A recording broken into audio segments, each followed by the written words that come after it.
stop attacking our cities to hide your administration's failures.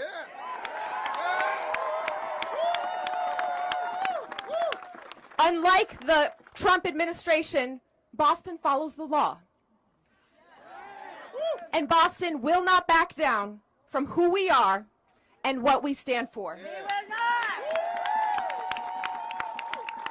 We will not back away from our community that has made us the safest major city in the country and a leading example of why cities around the country make this country safer, healthier, and more prosperous for all Americans.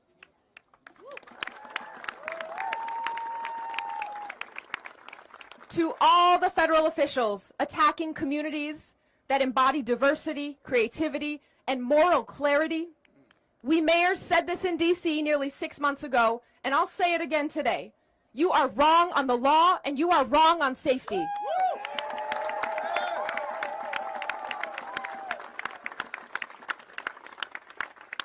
Most of all, you are wrong on cities. The cities that live in your minds are totally foreign to the residents living in our cities. And we are picking up the pieces of your failures to deliver on your promises. Mail-in ballots, you can never have a real democracy with mail-in ballots. And we, as a Republican Party, are going to do everything possible that we get rid of mail-in ballots. We're going to start with an executive order that's being written right now by the best lawyers in the country to end mail-in ballots because they're corrupt. And you know that we're the only country in the world, I believe, I may be wrong, but just about the only country in the world that uses them because of what's happened. We're going to just cut it right there because all of that is completely false. The United States is one of many countries that uses mail-in voting, including Canada, the UK, Germany, Australia, and Switzerland. Also important to note, there's zero evidence of widespread voter fraud, and Trump has been looking.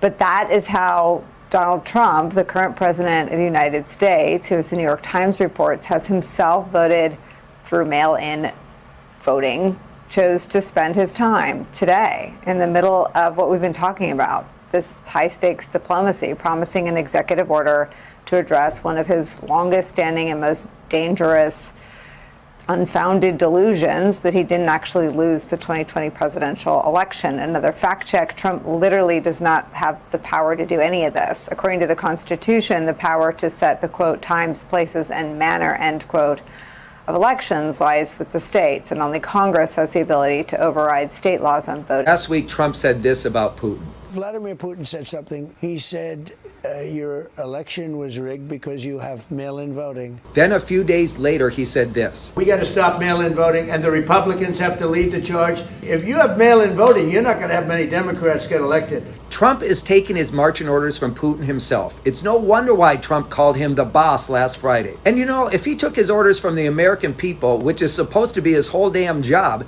he'd be working to bring down costs, to fix his broken economy, and to improve his bad jobs numbers. But that's not happening. And beyond that, it's hypocritical of Donald Trump to attack mail-in voting when he voted by mail multiple times. He knows he's fighting a losing battle in 2026 and that the people want to cut off his power in the midterms. So he's willing to cheat you out of your vote if it keeps his majority intact. It's all connected. This guy is terrified. It's pathetic to see the president of the United States rolling over for Putin like this. It's pathetic to see him desperately try to hold on to power while doing absolutely nothing to help families. He's attacking our democracy in a desperate attempt to hold on to his majority. He's small, he's weak, and he's running scared. Look at the batshit crazy thing Trump wants to do now. Trump voters, are you legitimately still okay with this? No, we got to stop mail-in voting, and the Republicans have to lead the charge. The Democrats want it because they have horrible policy. If you have mail-in voting, you're not going to have many Democrats get elected. That's bigger than anything having to do with redistricting, believe me. And the Republicans have to get smart. You need borders, and you need free and fair elections. So now Trump wants to get rid of mail-in voting, because if he does that, you're not going to have a lot of Democrats left in office. At what point, Trump voters, do you finally say, okay, enough? Like, this guy has already caused absolute chaos in our country by calling Greg Abbott and telling him he needed to write 5 more districts up for Republicans, and now there's basically a war going on of redistricting, which nobody in the country wants, but which Democrats have to do to defend themselves against this guy's attacks. And now he's saying he's going to get rid of vote by mail, even though, for one thing, he can't do that. States control their own elections. He can't get rid of vote by mail, so it shows his ignorance of the way elections actually work. But also, for this man to talk about free and fair elections out of one side of his mouth, and then talk about taking vote by mail away out of the other side of his mouth, which is something that, guess what? Not just Democrats, but Republicans, senior citizens, people with disabilities, students, our people serving overseas in the armed services use to vote? When do you have enough? At what point do you have enough evidence to say this guy absolutely despises democracy?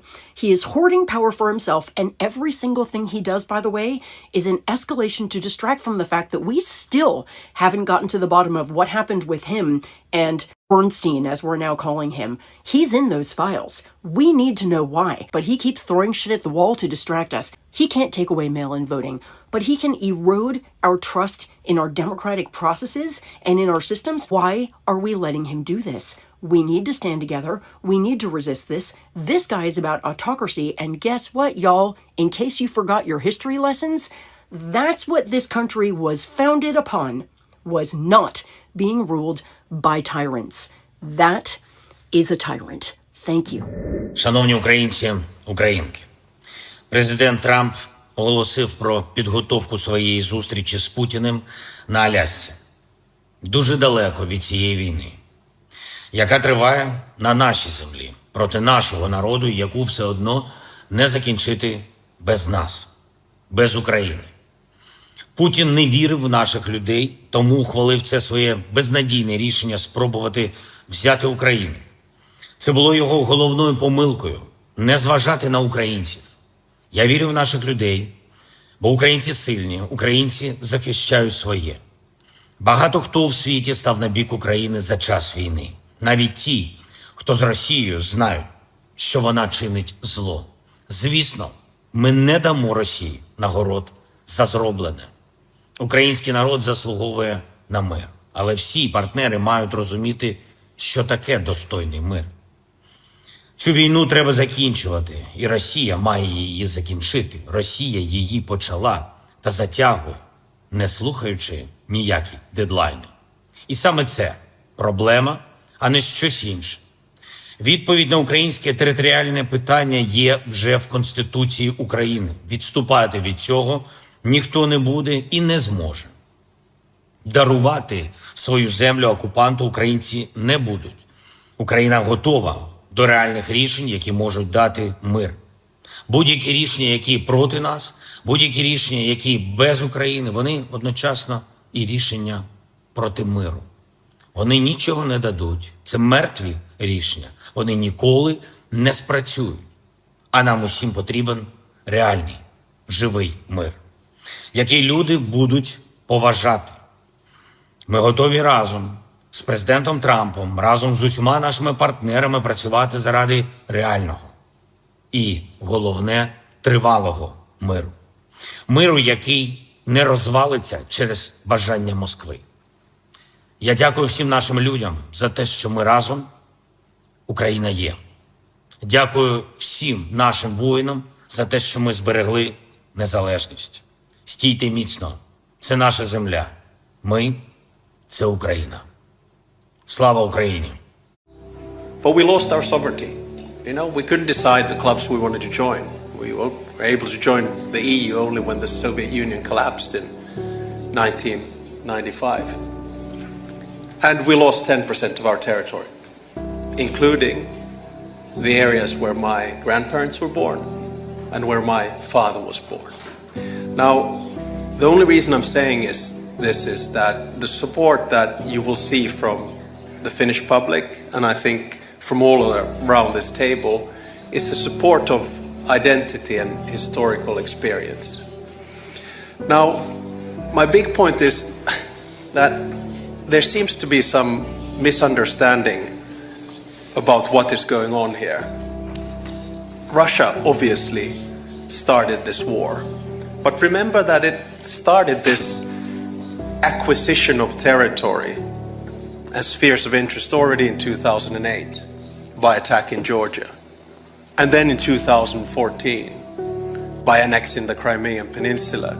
And then at the end of the day, we are now here to commemorate the 3rd anniversary of the beginning of the full-scale war, but the war has been going on for pretty much 11 years, ever since 2014. And a lot of people don't understand that this is not only about Ukraine, but this is also about Europe.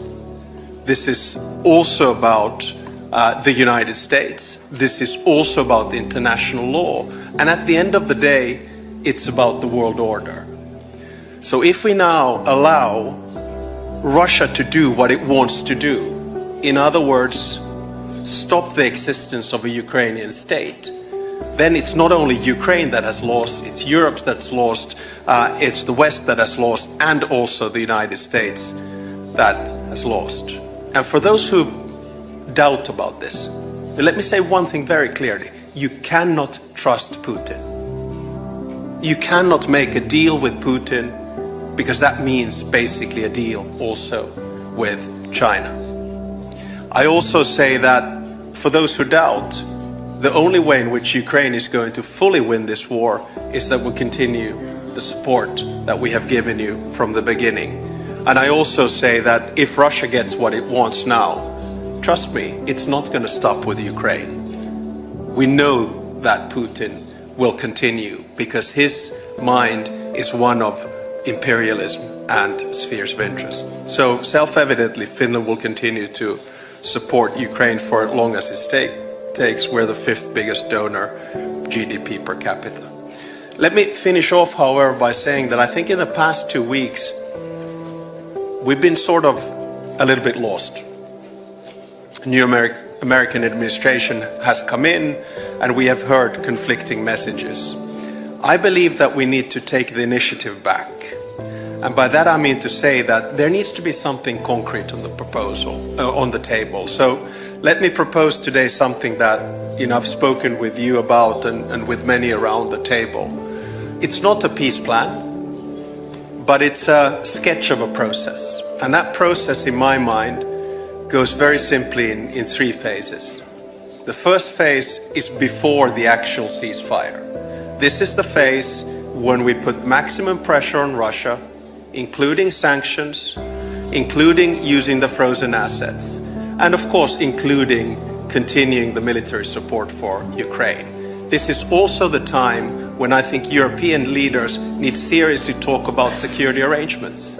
And of course the lead comes from Ukraine. You have the biggest land force and most experienced land force in Europe. But there needs to be support from Europe, and the backstop needs to come from the United States. All of this needs to be settled before a ceasefire is brokered, whether that's Easter or whenever, we don't know. The second phase is the ceasefire phase. And the ceasefire basically means that there's a contact line, probably monitoring thereof, but it also means that 2 things are put into place. First is a negotiation on the actual agenda and modalities of the peace process, because there is no peace process, there is no agenda, there are no modalities. And the second one is, of course, confidence-building measures, which were mentioned here a little bit earlier, exchange of prisoners, returning the kidnapped children, etc., etc. This is the second phase. Then only begins the third phase, and we're far, far, far from it. And that is the actual peace process. That's when there is conversation about territory, that's when there is conversation about reconstruction, and that's when there is conversation about unraveling the sanctions. Having said all of that, very conditional by the way, having said all of that, I think we need to make clear to the Russians and everyone else that there are a few things that are completely off the table in these negotiations. One is EU membership. It is not Russia who decides on EU membership. It is the European Union who does that. 2 is NATO. It is not Russia that decides on NATO membership. It is the alliance itself.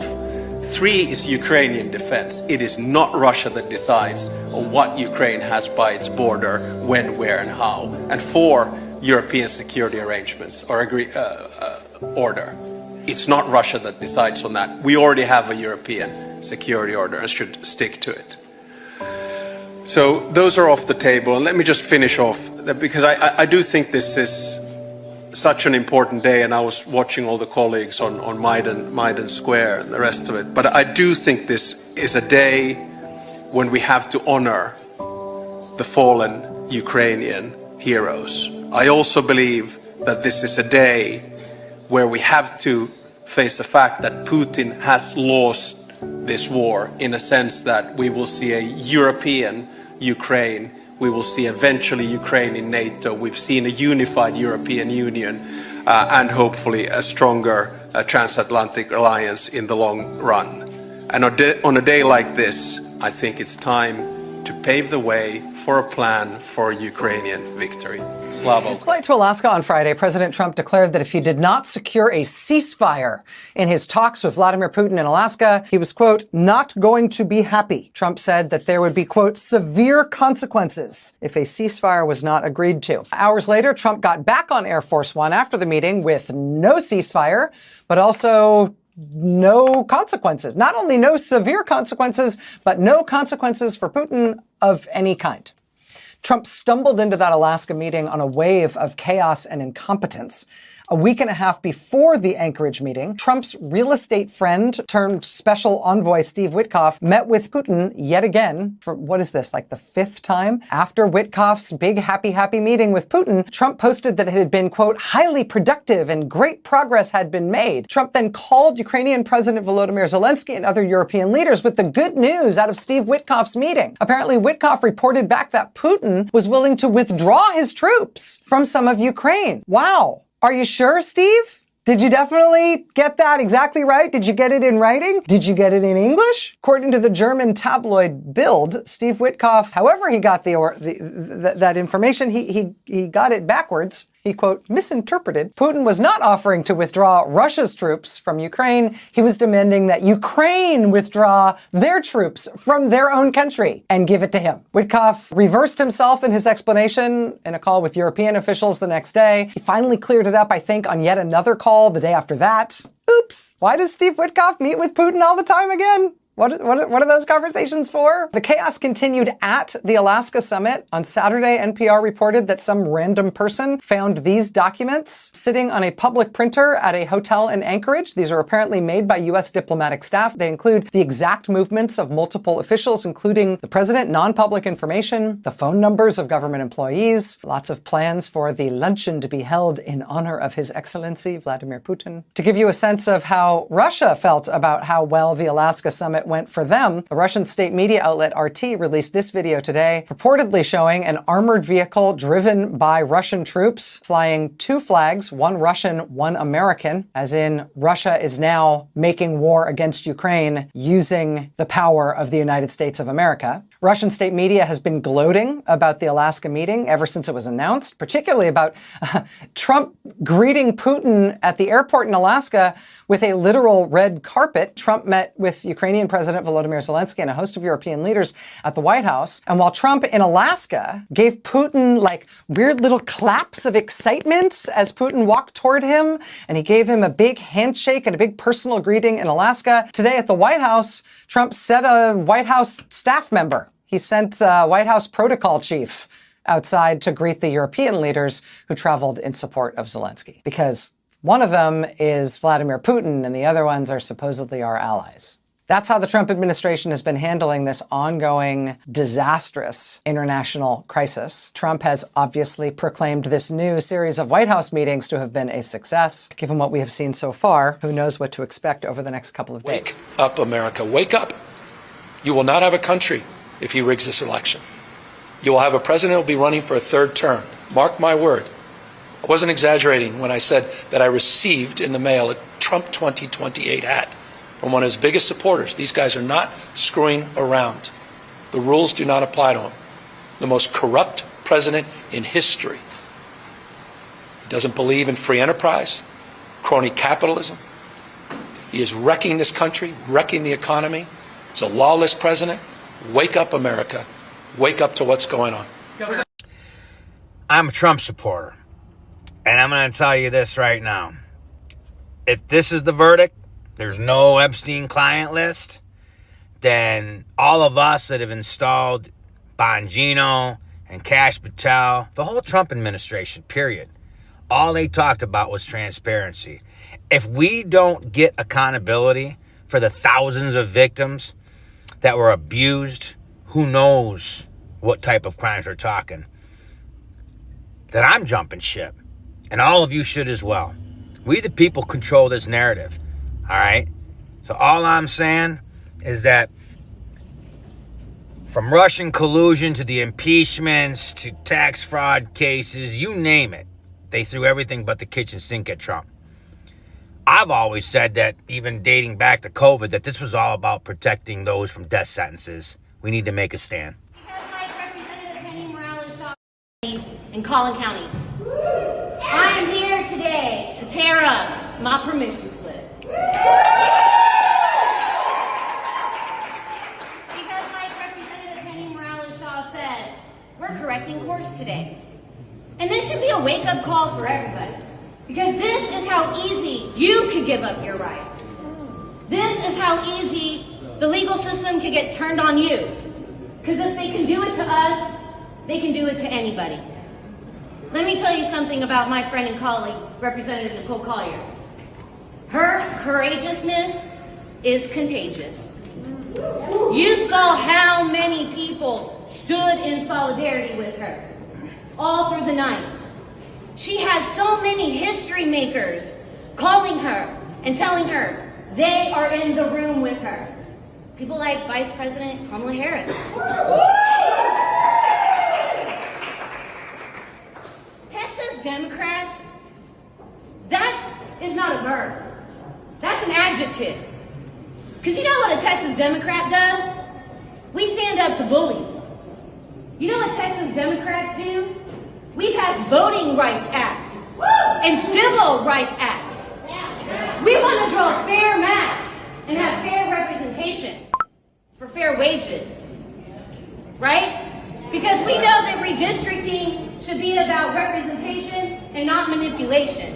And that's what's happening in this body, in this people's house. Tomorrow, this won't be your house. Tomorrow, this will be Donald Trump's house. Because it's Donald Trump who asked Governor Abbott to give him 5 more seats. Just like when he called the Secretary of State of Georgia. Y'all remember that? And he asked for how many? 11,000 more votes. When the Secretary of State said no there, our governor said yes here. That's why we took this fight nationwide. That's why California is introducing their new maps. And that's why we're back here to take the fight to the legal system, because we know we're on the right side of history.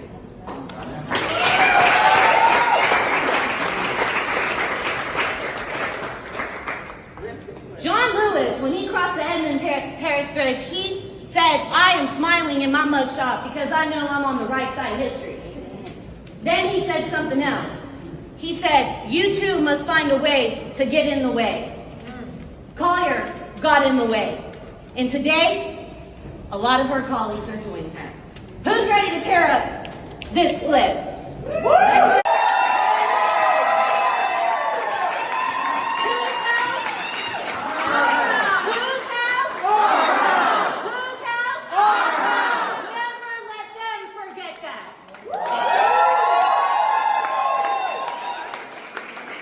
So you've heard the news, ICE agents are quitting in droves. This is a real thing. Homeland Security can't even hide it. And some ICE agents are only still working there until they get their student loans forgiven. On top of that, when you Google ICE facility attack Texas, you'll see there was an ambush made on ICE agents because people are not only at a threshold, they are past it. But back to Adam Boyd, citing ICE is only chasing deportation quotas.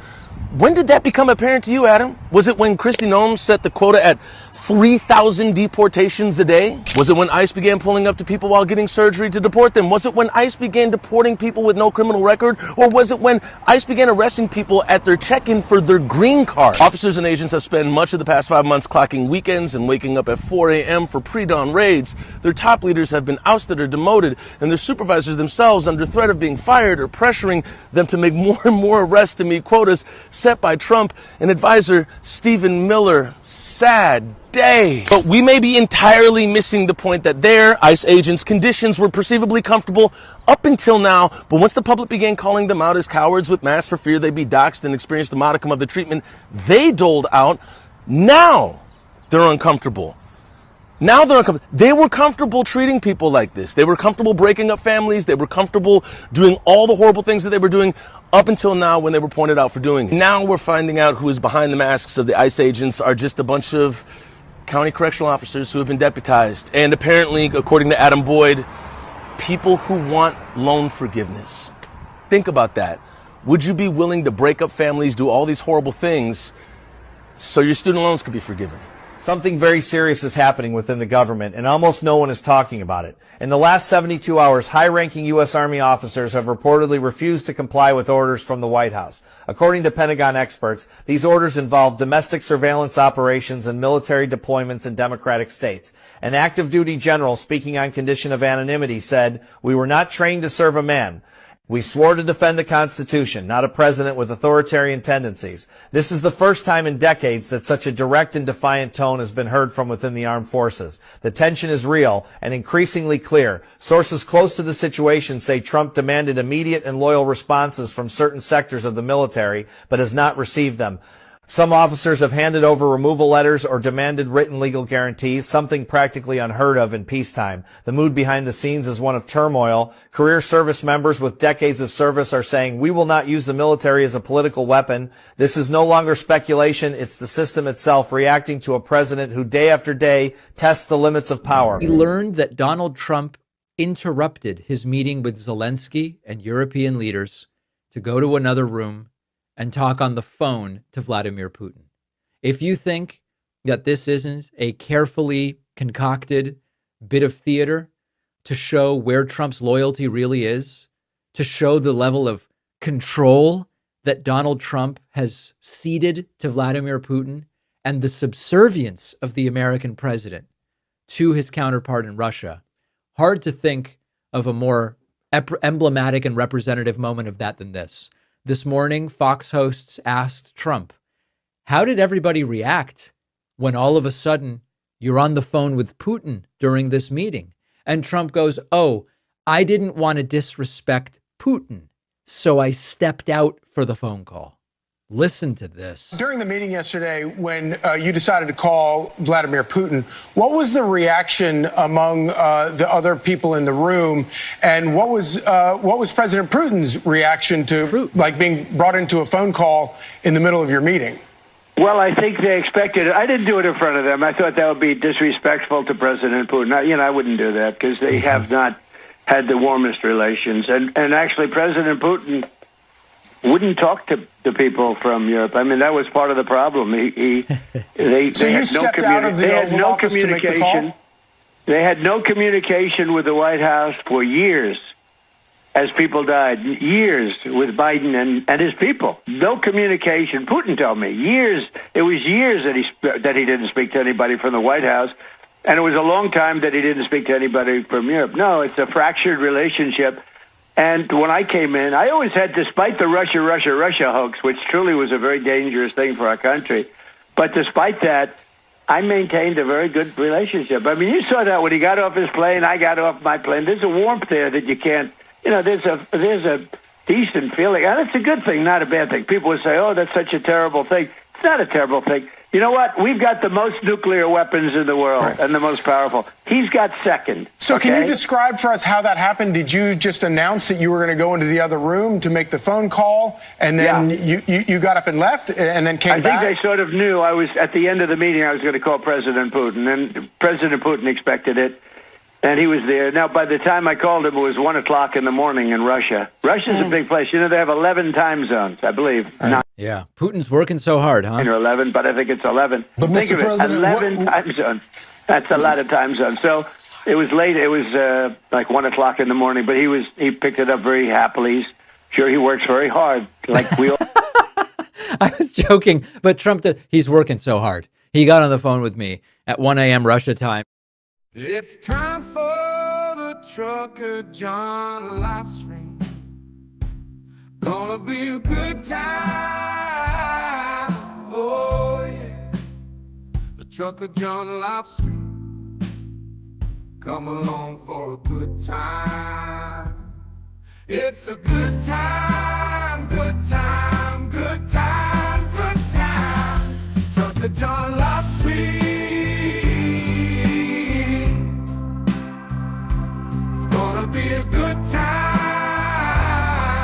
Gonna be the time of your life. Gonna talk some shit. Hush your mouth. Gonna talk a little smack. Gonna talk whatever comes of it. You're gonna always wanna come back. Well, yeah, it's the Trucker John Livestream. He's the biggest, baddest, funniest mother you've ever seen. Watch your mouth, he's headed south.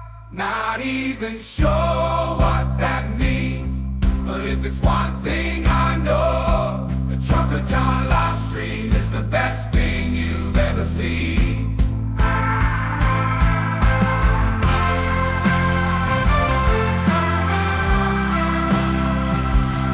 And now, ladies and gentlemen, the moment you've been waiting for. Trucker John.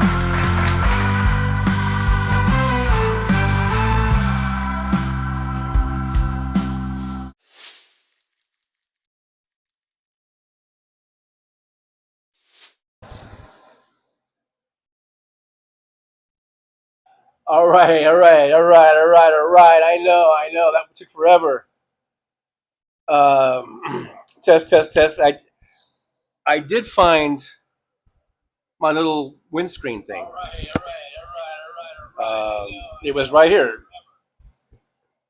kind of buried in the carpet, right under the bed. Anyhow, I know that was a long intro, very, very long. I think that was probably the longest one ever. But there's just so much stuff going on, so much things. I just couldn't, I couldn't not put some stuff in. I mean, just amazing, all the stuff that's going on, we started off, I made little notes because there was so much, the Boston, the mayor of Boston just coming right out and saying, we're not going to go along with your criming, Trump. You're the criminal. We're not. It was remarkable how she just calls him out. And then we had I guess the next one was about he says he's going to stop mail-in voting. There was next three videos were about he really can't do that. Now I know there's lots of stuff we think he can't do, and then he does. But I mean that is up to the states. But again, it was at the direction of Vladimir Putin. Anyhow, before I go into that, it's 11:44 a.m. Pacific time zone. It is 104 degrees already, and we are going to get a high of 110. The next couple days is going to be pretty hot, 110, 111. And then we're going to be in a cooling trend. So we can get through these next 2 days, and we'll be okay. And I noticed I can't scroll to the beginning, but we had, I believe, Belfast Bob was first in the chat, and I believe who was next? I think it was Damon Dog, and then Whack P, who I think is P Dubs, and then Roxanne 79. But thanks to everyone for being here. Right now, where I'm picking up, see, it's doing this thing where it just disappears, and it really pisses me off. And I can't scroll back up once it disappears off the screen. But we got Jolie in here. Hey, Jolie, good to see you. There's Whack P.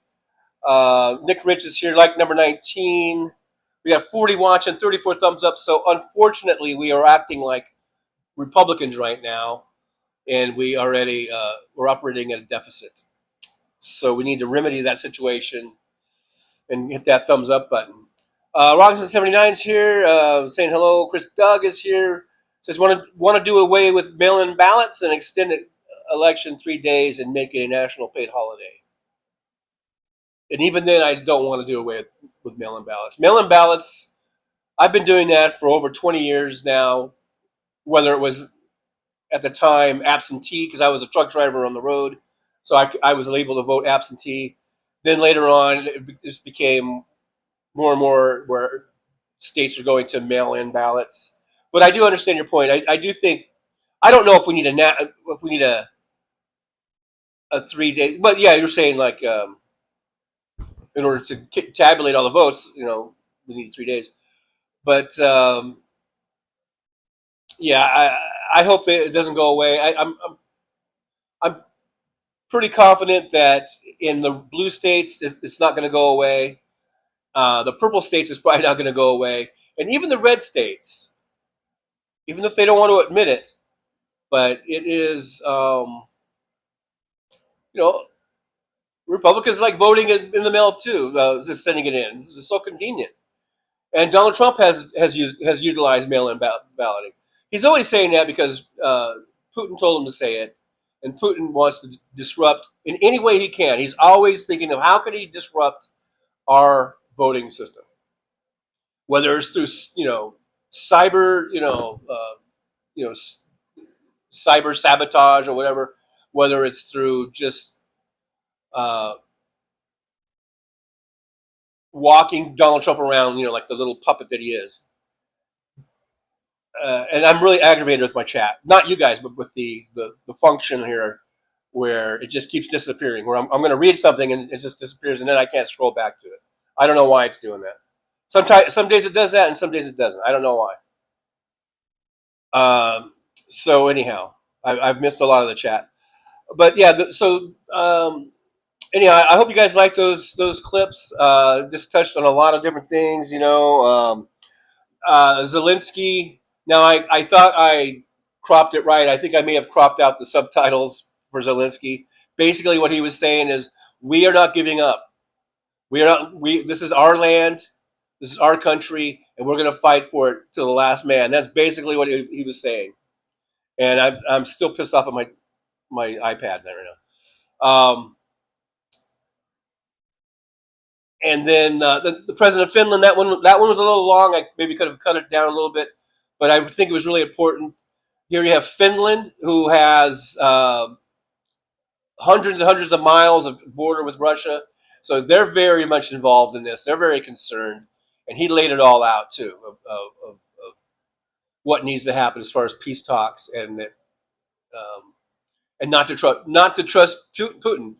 To make a deal with Putin, he didn't say this, but what I was thinking when he was talking is, if you make a deal with Putin, you're making a deal with the devil. Don't trust him. Again, my chat is just disappearing. It's just pissing me off so much right now. The chats are disappearing. And then let's see what else was in the thing there. We had Rachel Maddow pointing out that again, that Trump is just Putin's little puppet, and he just leads him around by the nose, and Trump just does whatever he says. He really is. Donald Trump really is compromised, and he always has been. And I'm hoping by this continual putting this out in the media, like through Rachel Maddow and all these other outlets, that hopefully more and more people is finally sinking in. I've been telling you guys forever, for years, that the masses are asses. And what that means to me, it's not that people are stupid and dumb, but it just takes, there's just so many people all kind of, winnowing way through life, and it just takes a long time for shit to sink in to the masses. Now, us out on the fringes, we might be kind of fringy. We're the wonks. We pay attention to this stuff a lot more. So to us, it seems like, why don't you know this by now? Why don't you know that Trump is Putin's puppet by now? Hillary Clinton told you this 8 years ago. Why don't you know this? Well, it takes, to get into the masses, it just takes so long. And I think we're finally seeing this information seeping into the masses. It's unfortunate that it took this long and it got Trump a second term, but better late than never? Maybe, hopefully, I don't know. Newsom said, wake up, America. He's telling everybody, he's telling the masses, wake up, wake up, wake up. It's here, it's now, it's happening. Wake up and get to the streets and protest. Vote. Make sure you vote. Vote.org. Check your registration. He didn't say this, I'm saying this. Make sure you're good to go, and we all need to vote like we've never voted before. Then we had a little clip about the Trump supporter who said, I'm out. I'm out. Is that indicative of what's going on? I think so. I think Trump's maggot base is shrinking. And we can owe that a great deal to the Epstein files and how they're botching that. They're not releasing it. The maggots are saying, what do you have to hide? You told us you were going to get to the bottom of this and you were going to expose all of these Democrats, is what they were thinking. But obviously, it's not just Democrats. It's a lot of people, including Trump himself, that are implicated in this. And they're finally seeing it. What else do we have in that 30-minute? That was a 30-minute intro. The Texas state legislature. You had, when they came back, Abbott or whoever made them sign these like permission slips or whatever. They wouldn't let them leave the fucking their building, their federal building, their house, Texas State House building or whatever, unless they signed this and they agreed to have like federal marshals follow them home and watch them and all this fucking horse shit. And there was only one fucking person who said no. That was Nicole Collier, I believe her name was. And she said, no, fuck you. I got rights. I'm not signing over my rights. I don't need you following me. What the fuck is this? And she stayed in the Capitol all fucking night long because they wouldn't let her leave. And then the clip we saw, that was some people coming back, and that's when she was tearing up the thing that she signed. And she said, you know what? Nicole is right, and we fucked up. We should have done this too, and now we're going back in. So now they're going to go back in. And I say, I think all the Texas Democrats in that legislature, state legislature, they should all do the same thing. I don't know how many there are of them, 30 of them or whatever. They should all tear up their thing and go right back in and say, fuck you. They didn't think of it. I guess they didn't think of it fast enough. But you know what? That's okay. Go back in. And you don't leave and you make a big stand. Make a stand, man. I know you've been doing a lot, but you got to do some more. And then we had, now the last couple, I didn't really check for accuracy. I don't know. I hope it's true. But one guy was saying the ICE agents are leaving in droves. And then the next one was the guy talking about the military is upset, not happy with basically Trump's orders and Trump's authoritarianism. I think those are true. I'm not 100% sure, but maybe we should look into that a little bit more. And then it kind of was Pac-Man, just again, just showing what a little Putin puppet Trump is. He left the meeting to go call Pootie Poo. He had to go call Pootie Poo. Let me scroll up. But let me try to read this chat before it all disappears. I think it's still early in the chat, though. Roxanne was saying hi. Everyone is still saying hi. I think this is still during the intro. Bonnie Balcom, who I think was Old Moms before, says, if that was a fake Putin in Alaska, has anyone in the current administration met the real Putin? Well, I think Trump has when they met, like in Helsinki and stuff like that. But I think it's a fake. And the thing is, just thinking about that. I mean, that's pretty remarkable, though, that they're able to find doubles that look so close to Putin that we're not sure. I mean, we don't. I mean, that could be Putin. A lot of people think that it is Putin. But isn't it remarkable that they've got body doubles that are so close that we don't really know for sure? You know what I mean? Yeah, like you would think that it would be like, nah, it's obvious that's not Putin. But anyhow, I don't think it is. But I was just thinking about these guys. I mean, they must have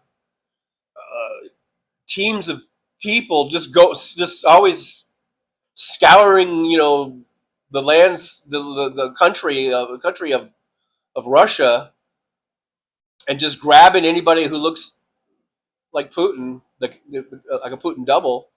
And how many do they have? They might have a whole, stable of these Putin doubles. And and Russia is such a shitty country that, on one hand, it's probably, they probably like it because they probably get 3 good meals a day. They probably have a nice little living quarters. But on the other hand, they're probably like prisoners because you can't just let those guys just walk around town. It'd be like, what's all these Putin's doing here, So they're probably kept locked up somewhere. Like I said, they probably give them a nice room and they feed them and stuff like that. But they're kept people. They're, if this is all true, this is what my mind is thinking of, And yeah, Barney Balcom says, "Ugh, Russian tank trolling." Oh yeah, that was the clip of that. Sammy Carter's here from merry old London town. Hello, Sammy Carter. Good to see you. Kimchi, hey, the goddess Kimchi is here. Good to see Kimchi. Kevin Anderson, the Troll Slayer, is here. I know we've got the different handles. I don't know if YouTube, it's a YouTube thing. Sorry about that. Fancy's here. Hello, Fancy. Good to see you. Whack P, I think it's P-Dubs. I'm only going by the little flower, sunflower. I think that's that. Whack P says, as far as I can see in settings, I'm supposed to be P-Dubs. Well, there's two things. There's like a profile name, and then there's your handle. And the at, whatever your at thing says, that's what it is for that. I think the at is the handle. Let's see. We got Kimchi here. Gaming Dog the Big Dog was second in today. MJ Daniel from Washington State says the USA is a pathetic joke of a shit show because of DJT and the GOP, and this is a massive national security breach. Absolutely. We've probably never been more unsafe as a country ever, other than maybe the first maybe 20 or 30 or 40 years or whatever. We were pretty vulnerable when we first became a nation. In fact, after we beat the British in the the independence, War of Independence or whatever, American Revolution, the English came back in 1812. That was the War of 1812 because they thought, well, I think we could take them back because they're not that big, they're not that strong. So we were probably pretty unsafe for a while there, and the only thing that really saved us was the technology, the transportation. We didn't have airplanes and shit like that. So we were separated by the Atlantic Ocean and the Pacific Ocean, basically. But and so it just made travel was a lot longer and more arduous and expensive. That was probably the main thing that saved us during our infancy as a country. And then as time went on, we built up and our military and all that kind of stuff. But let's say probably since the first 50 years of our existence, we've probably never been so unsafe as we are now. Maybe you can say the Civil War, but it's right up there with unsafe times right now, just because of the lack of expertise, the lack of knowledge. It is that kakistocracy, that word that we learned as soon as Trump took over, and we saw who he was appointing in his cabinets, and they're all a bunch of morons. This is a kakistocracy. We're being led by a bunch of morons, and in the year 2025, that's pretty dangerous. That's pretty dangerous. My chat is moving, and I can't go back. Jolie's saying, hey to Jen up the base, so apparently Jen up the base is here. Tim Farrell is here, says, hey, gang, fake Putin. I'm starting to believe it. Yeah, I believe it. I think it is. But whether it is or it isn't, I don't know. Is that really that big of a deal? I mean, still, the fake Putin said whatever the real Putin wanted him to say. And, Sammy Carter says hi to Kimchi.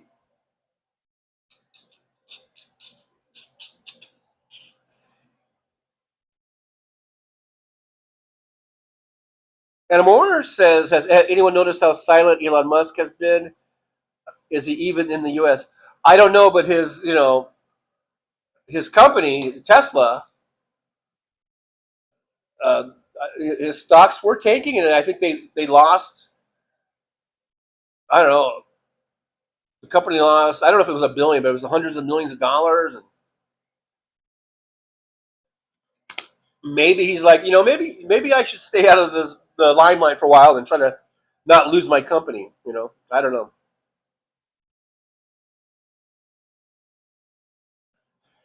Maybe he's just off somewhere, just taking all that ketamine or whatever the fuck that he does, and whatever it is, the thing is.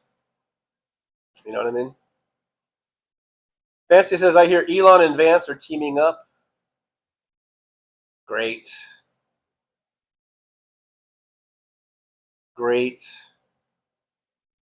Luck Dragon is here. Aloha. Are you in Hawaii? Luck Dragon? MJ Daniel says, fuck DJT and fuck MAGA, bunch of sorry assholes that they are.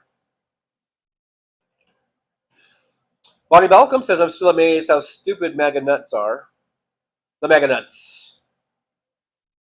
Get yourself a bag of MAGA nuts for the game. Now, with all of this going on, and maybe I've fallen into the trap of not talking about Epstein files and all that shit. And maybe I have fallen to that, but we can't ignore other stuff. But just to try to make up for it, I think I'll post this.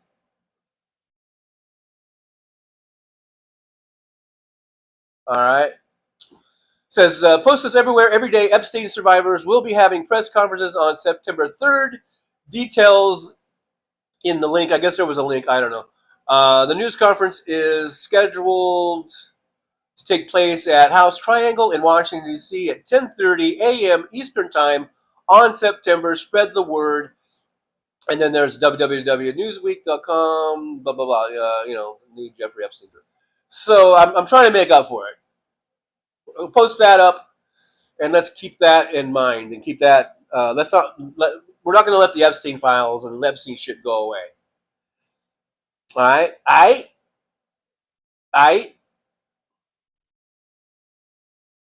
am wearing my Randy Rhodes t-shirt today. I know it's kind of hard to see the way it's cut off there, but I hope Randy Rhodes is doing okay. I know, for those of you who know, who watched Randy Rhodes, she's going through cancer treatments and shit. So I haven't heard anything for a long time. But since I'm wearing the shirt and it just reminded me of her, I hope she's doing as well as could be expected, and I hope the treatments are working for Randy Rhodes. So keep Randy Rhodes in your hearts and your thoughts and your prayers and all that good stuff.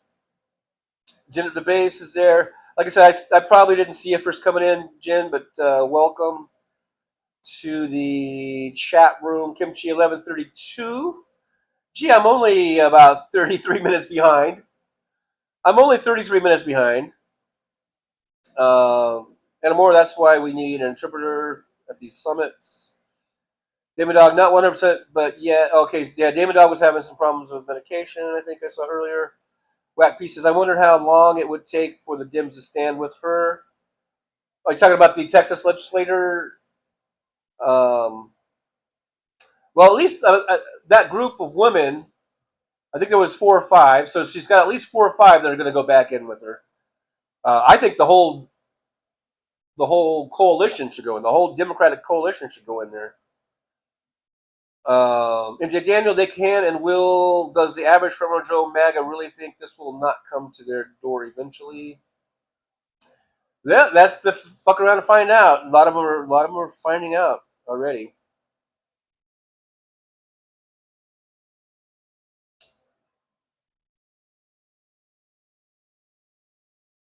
The find out stage has been going on. Barney Balcom is so happy. He said, "I'm so happy I didn't move to Texas with my friend 15 years ago."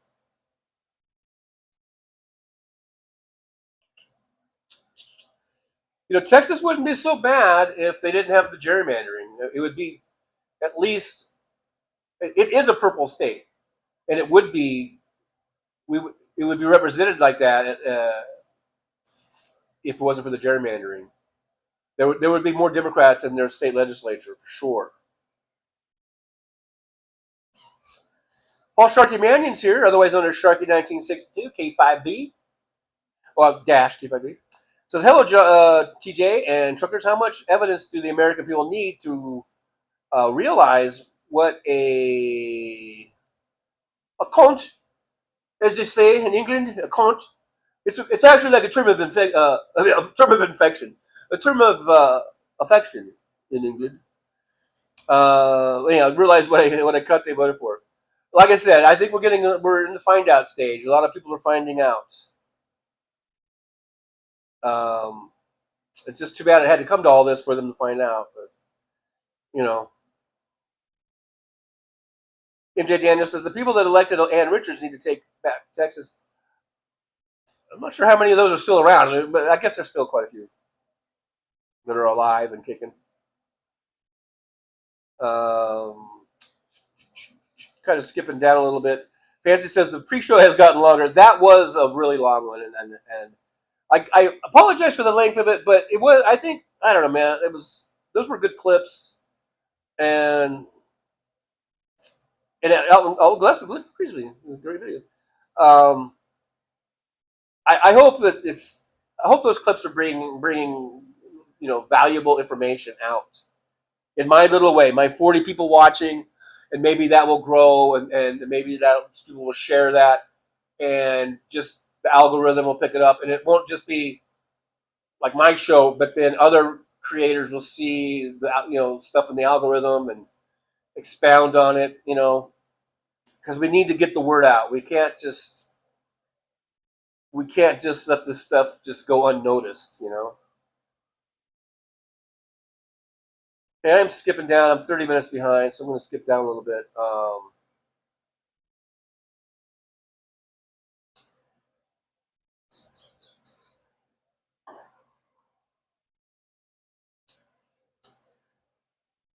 Whack P, it wasn't doing this on House Show. No, I know. It's this thing with the your handles. I know it was on mine. I think it was on Boston Brian. I saw. It's just a YouTube thing, and it's really out of my control. Just like Jolie was saying, like she wanted me to write them. The other day, YouTube sent me a little. Well, they call it a survey. All it was 2 questions. Something like, I forget the first one, like how satisfied are you with basically the YouTube studio, and then I just put like fair or something like that, and then the next one was a box that I could just freeform, and so I went ahead and I did go ahead and just write, you know what, I don't like this where people's handles are showing up in the chat, the at, I worded it however I worded it. And everyone's complaining about it. No one that I know of likes it. So could you please don't do that? And then I sent it. So we'll see. But if you guys ever have an opportunity, if you find on your devices, on your YouTube channel, a way to contact YouTube, it's in there. It's probably in your settings. It's probably, there's a way to do it where you can probably send a little message. Everyone should just bombard them with messages saying how much you hate the your handle being shown up in the chat instead of your profile name. I think that's how it would be.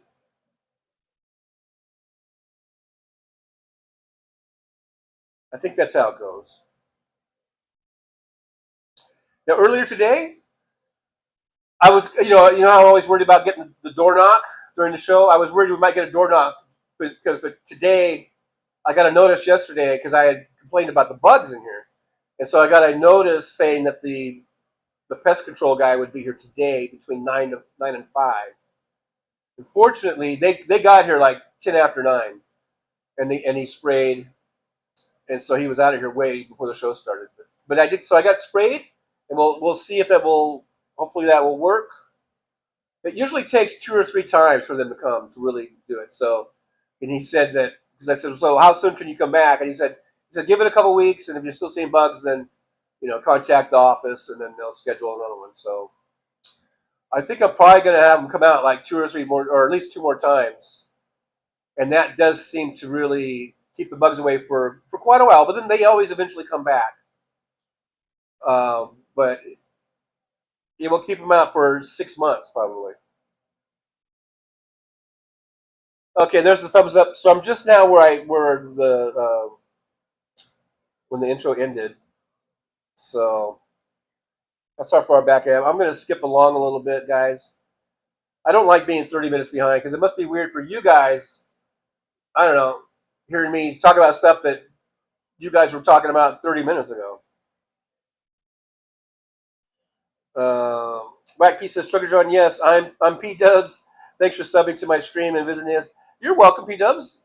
No problem. I'm only too happy to subscribe and to check out.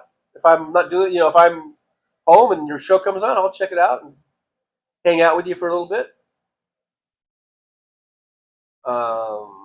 Whack P, so many people aren't able to vote in person. Yeah, mail-in balloting, voting is really awesome.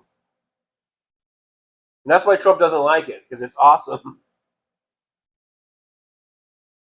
MJ Daniels says the Republicans want as few Americans voting as possible. It is the only way they can win anything. Yep. It's been shown, and we've talked about this before. I've talked about it many, many, many, many times, that the higher the turnout, the more likely or the more Democrats get elected. I'm not sure how to word it. But in other words, high turnouts are good for Democrats, not good for Republicans. Lower turnouts are better for Republicans and not good for Democrats. So that's why the Republicans are always going to do everything they can to try to get as low a turnout as they can. Mr. Bob Newell's here, says Gavin 2028. Let's get to 2026. Let's concentrate on 2026 right now. No Money G's here. Hey, No Money, good to see you. No Money G says never liked the man. Way before he was president. I think we're talking about Trump. Okay.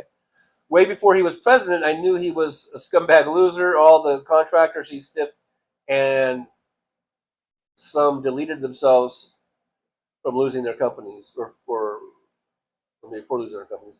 Yeah, I've never liked Trump either.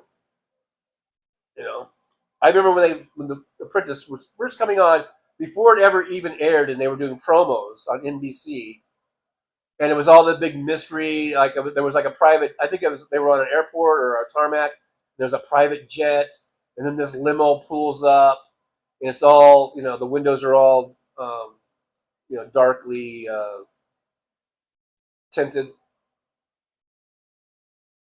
and it's like this big mystery. Who's going to be the Apprentice or whatever? And then the window rolls down, and you see fucking Trump. And I remember going, "Oh my God, Trump!" My reaction was like, "What?" And this is like, what, over 20 years ago? And I'm like, oh my God, what a fucking loser. I thought he was a loser then.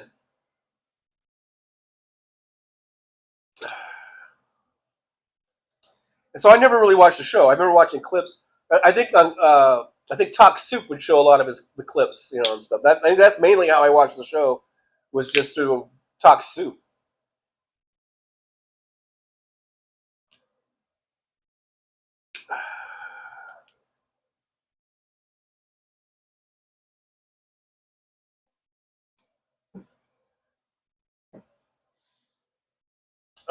Let's see here. MJ Daniels says, seems like Democrats have been saying "wake up, fuck up" since Reagan, and it's getting worse. Wake the fuck up. I mean, since Reagan.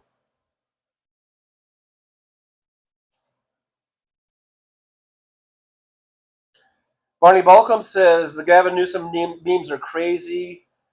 Seen one where he was riding a flying gator, shooting off 2 guns with American. Yeah, there's a whole bunch of them. There's so many of them. And then one I liked, I saw I think Frangela posted this one. And it's got the shoes. The Gavin Newsom, the golden sneakers.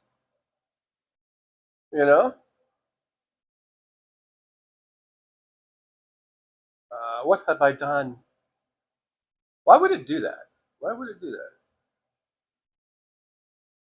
I really, doing this off of a phone app can be so frustrating. Anyhow, there's that. So I'd shrink it down a little bit.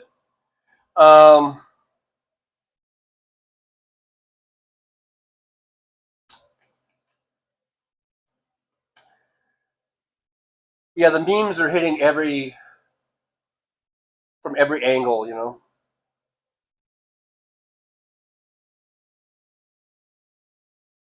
Christina Weibel's here. Hey, Christina, good to see you. Now, I am skipping down because I know I'm really behind, so I am skipping down. Michelle Wise, it's just, I don't know. It just does it. It's weird. It's my, I don't know if it's just my device, but sometimes it just does that. Where it'll scroll and it won't let me scroll back. But it's not anything. It's nothing on your end. It's not. It's either my device or it's just YouTube doing something. I don't know.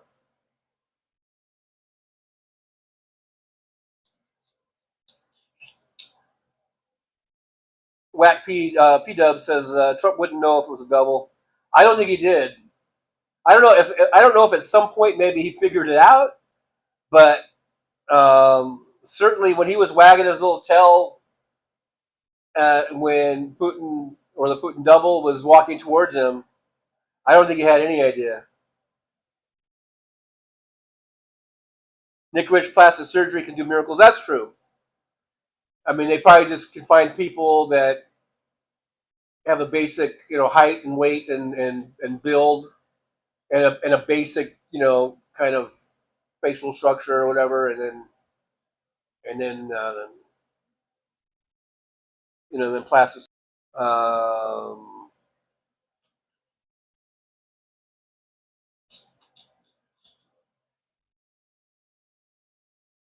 I'm going to be mid-thread on some conversations because I have skipped down. Chris Doug says, if I have to be wheeled into the polls on a gurney by 2 hospital orderlies to vote in person, so be it. We need to downplay Trump's unconstitutional election interference by calling him out. Absolutely, Chris Doug. Get there, get there, get there. No matter what they try to do, no matter what obstacles they try to throw in front of you, just get your ass, get your ballot in. Whatever. If you can't mail it in, if that's what you like to do, like I say, get wheeled in, carted in, and get your ballot in. I mean, I know it sounds, like we've heard this before a million times, but this election, this midterm, this isn't even a presidential election. this midterm election, midterm congressional election, remember, these are congressional elections, are the most important midterm congressional elections ever, probably, in the history of America. And if we don't show up and vote, I think we will lose our republic. I really do. It will be the United States of America in name only.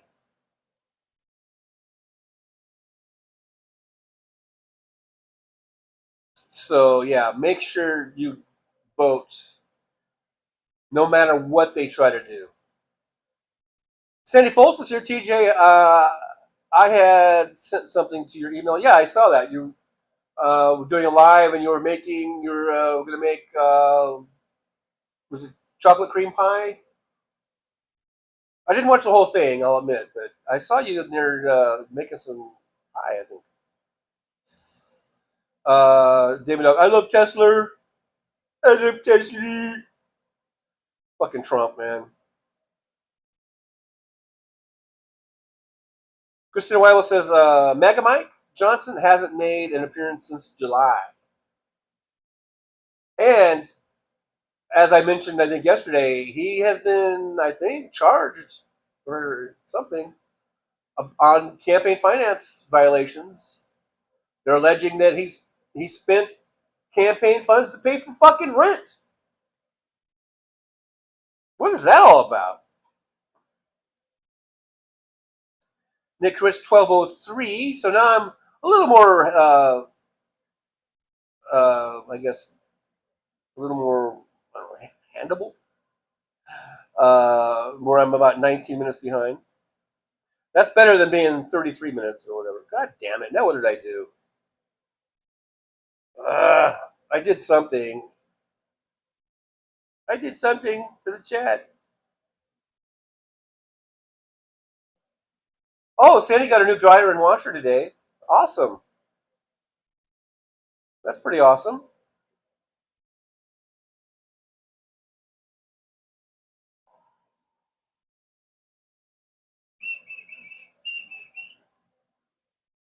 Look, Dragon says, if everybody had a fancy chair like Trucker John, they would be able to vote. That's so silly. Look, Dragon, you're just being silly.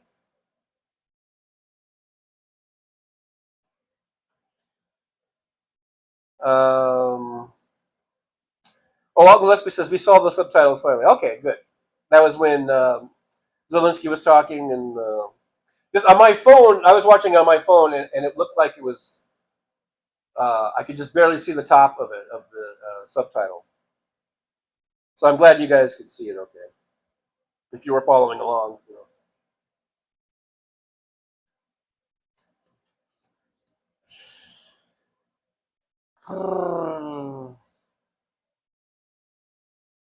Whack P says, the irony of that Fox person saying Newsom is embarrassing himself like she didn't understand he was trolling Trump.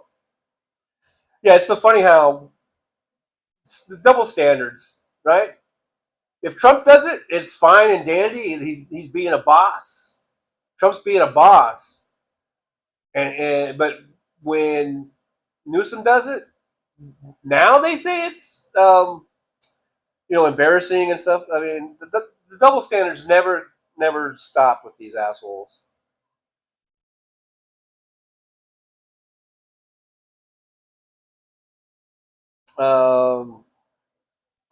Christina Weibel says there was a bomb threat and they cleared the capital of Texas, but they made her stay. Oh my God. See what assholes they are? Texas people, somehow, some way, you need to stop electing these fucking asshole Republicans. I'm telling you.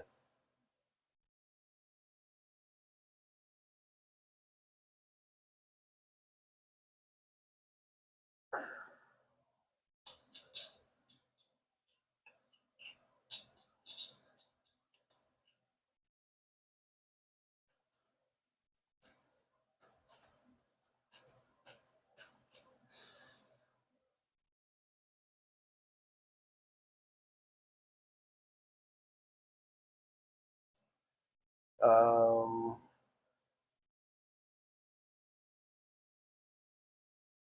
just skipping down a little bit, guys.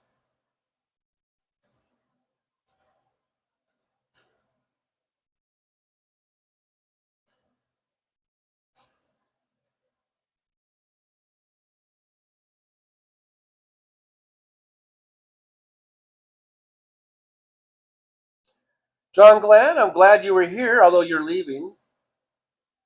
Going to, is BB in Boston Brian now?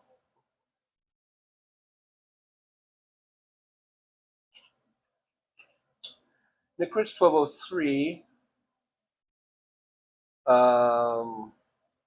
Christian Weill, John, is Trumpstein and Ghislaine files. Chris Doug says Epstein, Epstein, Epstein. Mr. Bob Newell says stock market is crashing. Whack P says, I hope Randy is kicking cancer's ass. Me too. Me too. Christina Weill says it's also Epstein, Epstein, Epstein.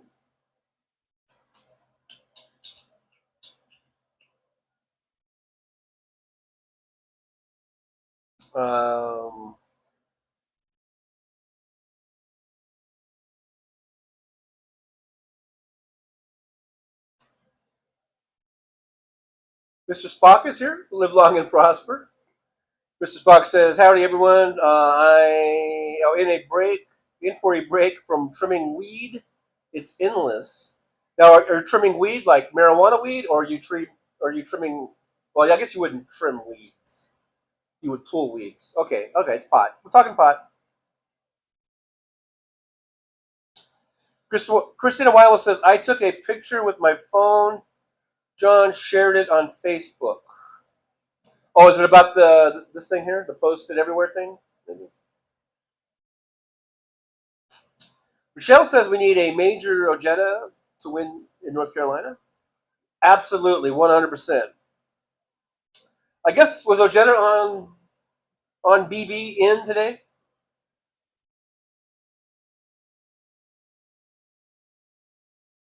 Maybe someday I'll have a better setup where I'm not just going off my phone app. Maybe someday I'll have a major Ojeda as a guest on my show. One thing at a time, though. I just got the chair. So one thing at a time. First it's the chair, and then we'll go from there. Sandy Fold says, where's Tracy LaRue? I don't know. I am worried. I haven't seen her in a long time. Kevin Anderson says, Trucker John, it's easy for ICE to track us. It's probably easy for lots of government agencies to track us.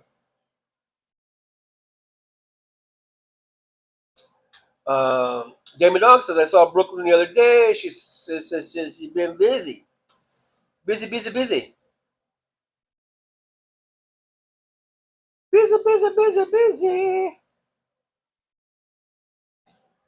The Grit's 1212. I believe that would make me approximately 17 minutes behind.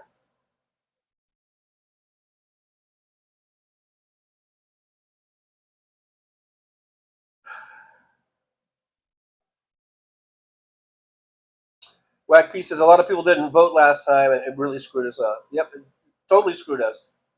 It totally fucking screwed us.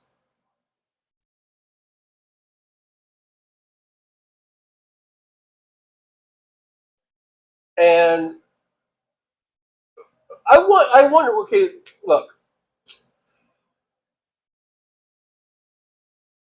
The people that didn't show up to vote, I think the majority of those votes or voters would normally vote for a Democrat, I believe, right? So if they had shown up, Kamala Harris would have won, and we wouldn't be in any of this mess that we're going through now. Not one bit of it would be going through. And so, why didn't they show up? Is it because they were pissed off because there wasn't a regular primary, and they felt like Kamala Harris was just being, handed this nomination, which I guess she was, but still, you got to realize if she doesn't win, then this is what you get. You get this steaming pile of shit named Donald Trump, and you get all the shit that we're going through right now. Did they not think about that? Or did they think that she was still going to win? Did they not care? I don't know. I don't know the mentality. So they're pissed off because they didn't think that she should be the nominee. That may have been some of it.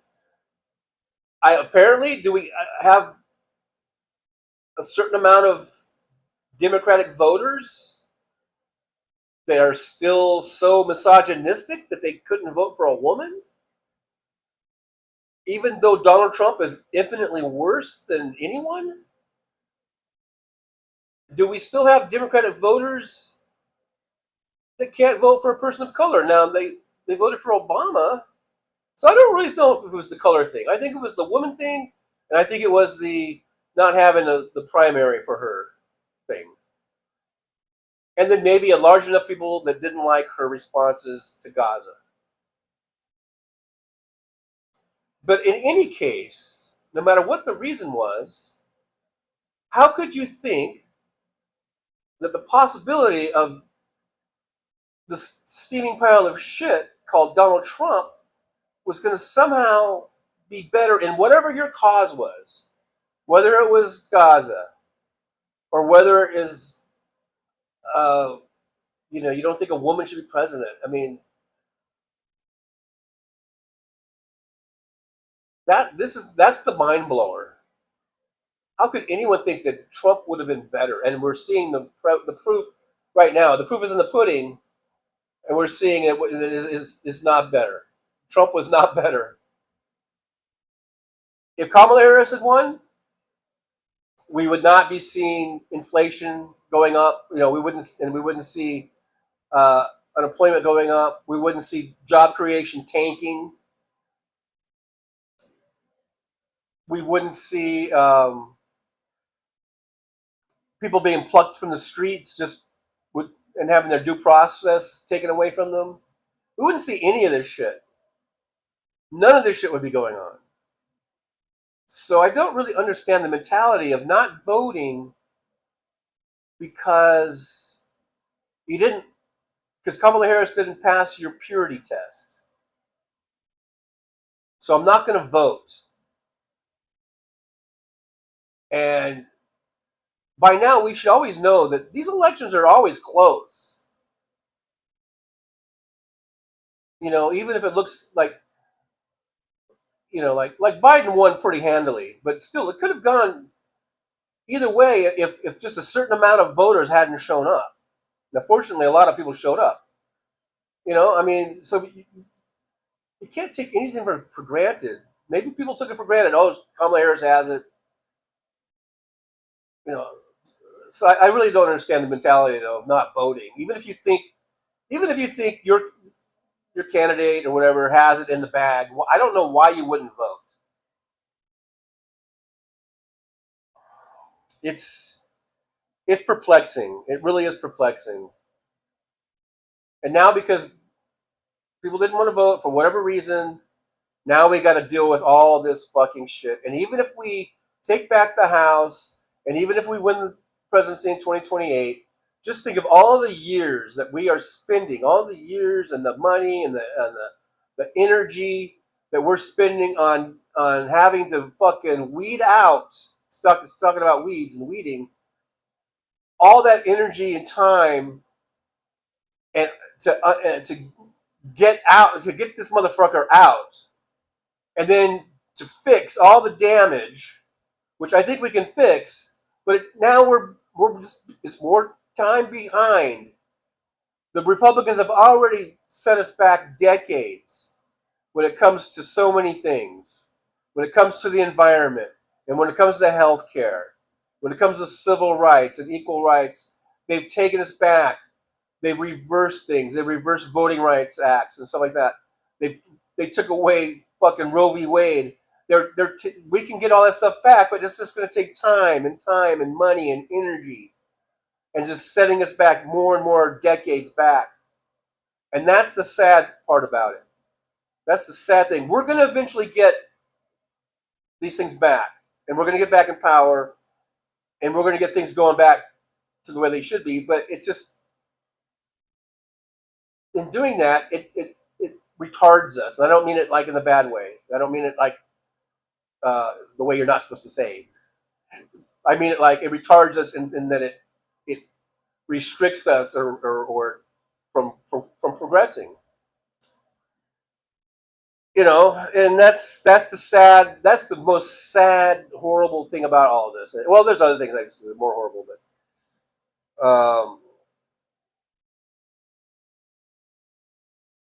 so I guess we just got to move on, moveon.org, and make sure we vote. Like I said earlier, the higher the turnouts, the better the Democrats will do. Make sure you can vote, no matter what. I don't care what you got to do to get your ballot counted and in. Just fucking do it. Jolie says you can also click on the 3 dots at the top of the chat, then click on send feedback and tell YouTube you don't like the @channel names and prefer your YouTube handle in the live stream chats. There you go. Let's all do that. I'll try to remember to do that more. I did that one on that little thing. I don't even know if that went to the right people. But yeah, we all hate these @things, and so let's at least let them know about it. Maybe they'll do something about it.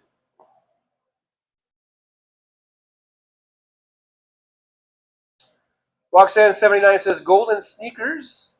Did you see the video of GCN riding shirtless on back of a dragon, shooting machine guns out of both hands, and the pics of him holding the first lady of the night? The first lady of the night? I don't know. I think I've seen a bunch of them like that.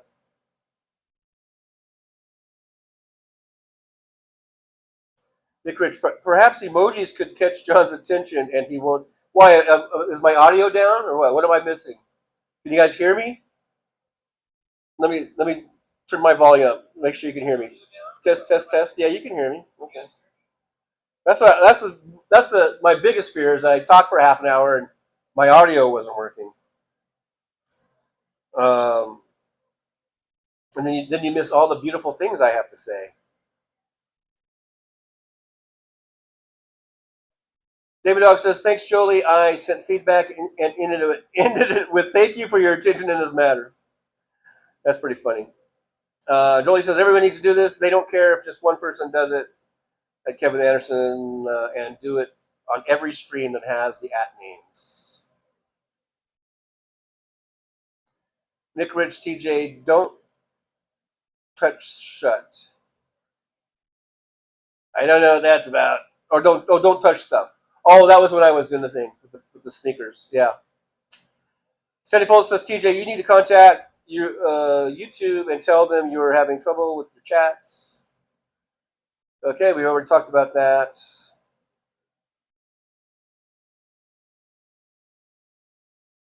Christina Weiler says the name stuff doesn't bother me.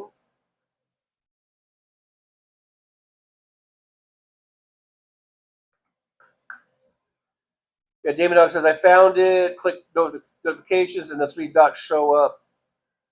Help and feedback at the bottom.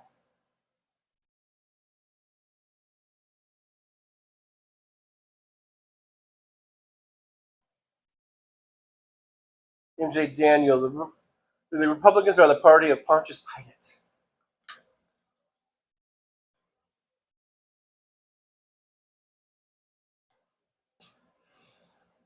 At Roxanne79 says it's too hard to tag people with these @handles, so I use our other ones. Christina Weiler says Texas Paul.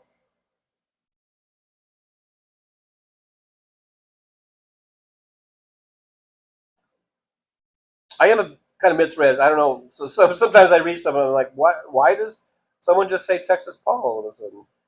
But I might have, I skipped down, and that's probably from something. earlier or something. Mr. Bob Newell, you harvest weed. Christina Weibel says, ever since I started using YouTube, my name has been Christina Weibel. 5747. The only thing that changed is the at and small case letters.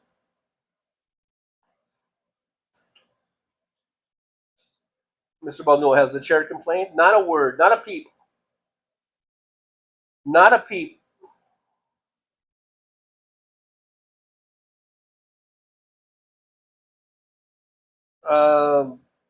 Rock said maybe get Streamline. I don't think you can do that on a phone.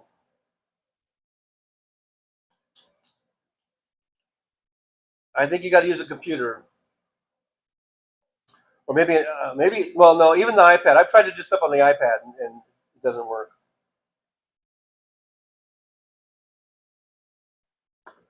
Christina Weibel says voter registration is down right now. We need to get people to register to vote and actually vote. Yeah, we need to have big get out the vote campaigns, I guess. Whatever. Christina Weibel says, I voted for Kamala in my red state of Florida. Wasn't scared. She made sense.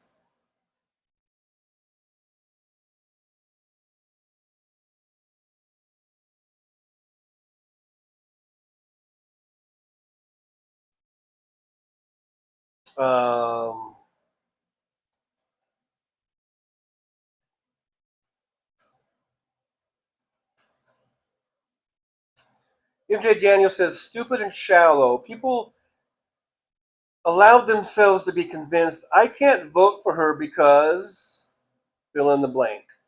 She is a woman. She was California AG. Palestine, both sides are the same. BLA, fucking BLA. But are those the people that I guess what I was talking about is people that normally vote Democratic for a Democratic candidate, whether they're actually registered Democrats or whether they're independents that normally vote for Democrats. Is that what they were thinking too? Do the people who are, like I say, either Democrats or lean Democratic, it just seems to go against the party belief, the party platform, to not want a woman president or to really hold being the California AG against her. You know, I can see if you were, I guess, more Republican leaning, or if you were, I don't know, libertarian or something. You know, and or blah blah blah blah fucking blah. What did I say? I don't know.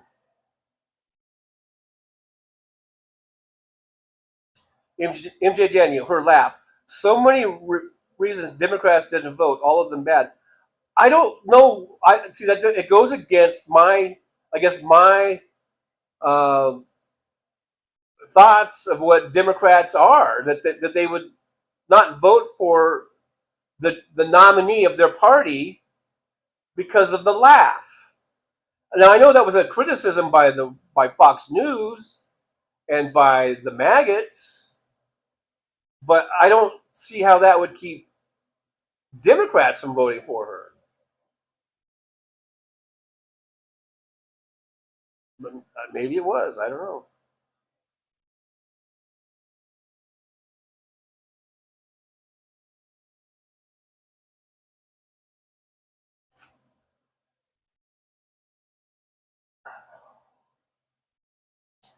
Mr. Spock, I think Kamala would have surprised us about Gaza if she won. I'll guarantee you this. She would have done a whole lot better on that than Trump is doing, because Trump just wants them to fucking level it.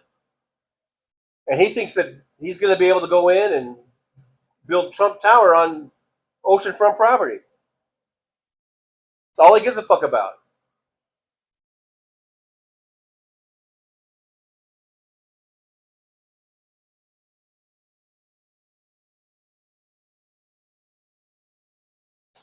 Whack P says, my question is, are we great yet?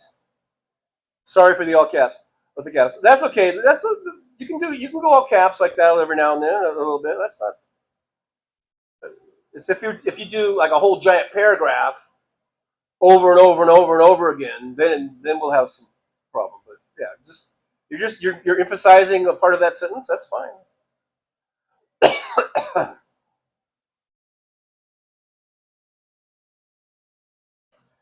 Kimchi says it's been proven the pro-Palestine BS really was a right-wing psyop. Oh yeah, that was all manufactured and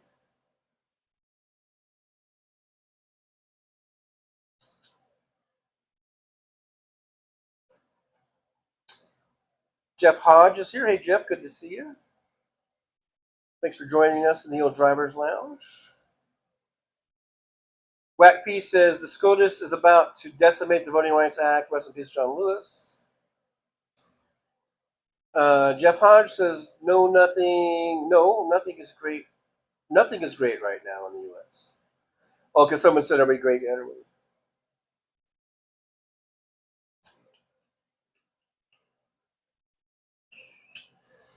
And where Boston Brian was already on. Yeah, he came on early today. He came on during How.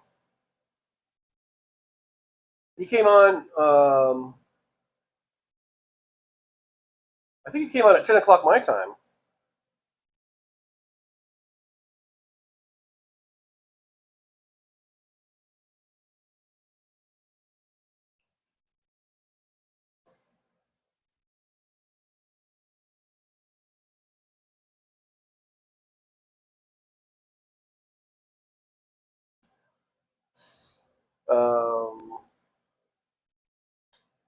Let's see.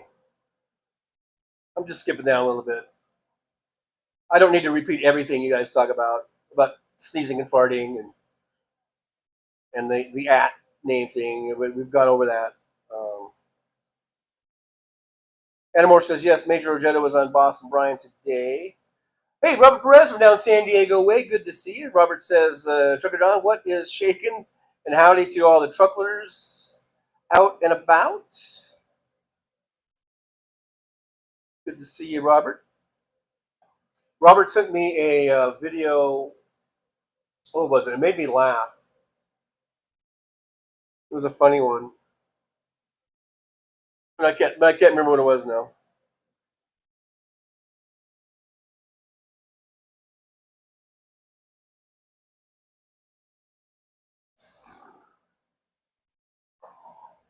Michelle says the people that voted for Trump can't make eye contact with me now because they are so embarrassed. Good. They should be embarrassed.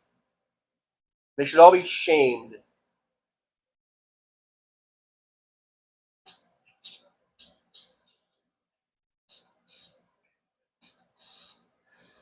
Damon Dog, I'm unaffiliated in North Carolina and vote for Democratic, but some races I don't have a choice. You always have a choice.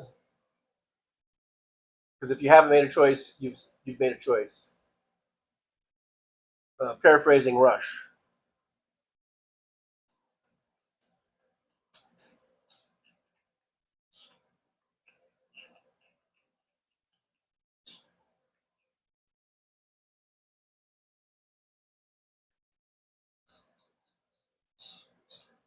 Christina Weibel, I'm a registered Democrat and proud of that.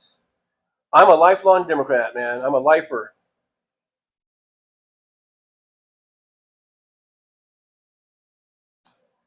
Whack P says, I had a lady say she couldn't vote for Kamala because she was a banshee.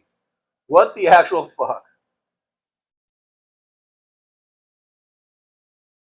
Now, was this lady a registered Democrat or someone that would normally vote for Democrats? Because that's what I'm talking about. If this lady was just some person who doesn't even vote or they normally vote for Republicans or some other party, some other right-wing party or something, then I could understand that. But if she was a registered Democrat, then I don't understand that.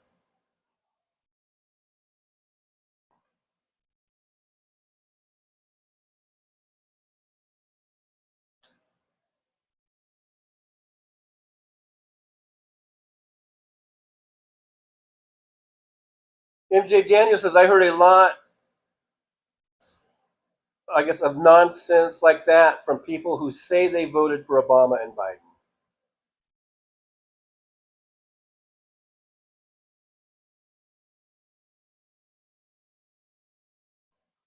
It makes no sense to me. If you voted for Obama and Biden, there's absolutely no reason why you shouldn't have liked Kamala Harris.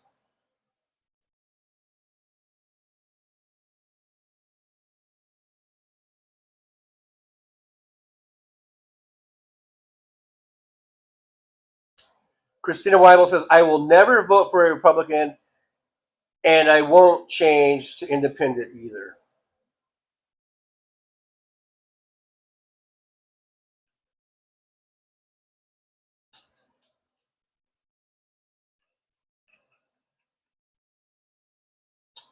Damon Dog says, Michelle, we don't have independents in North Carolina, just Republicans, Democrats, and unaffiliated. Which, isn't that kind of like independent? But anyhow, I stay unaffiliated so I can vote in Republican primaries if the cycle calls for it.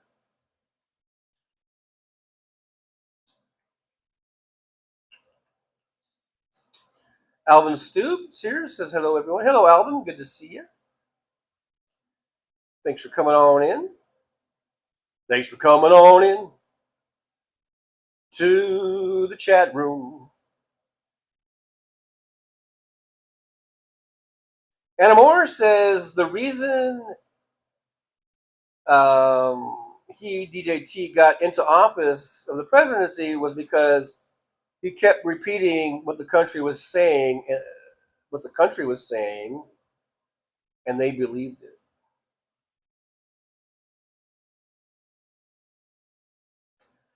Well, he kept repeating what the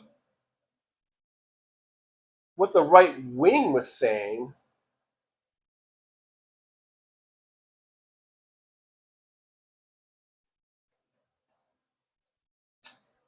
And in 2016, with Russia's help, they were micro-targeting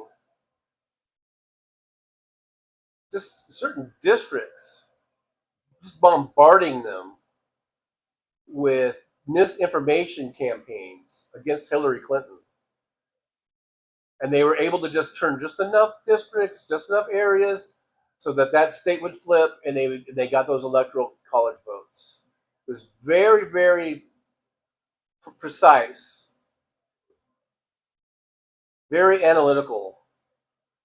Speaking of analytical, because of help from a firm called Cambridge Analytical. Was it Cambridge Analytical?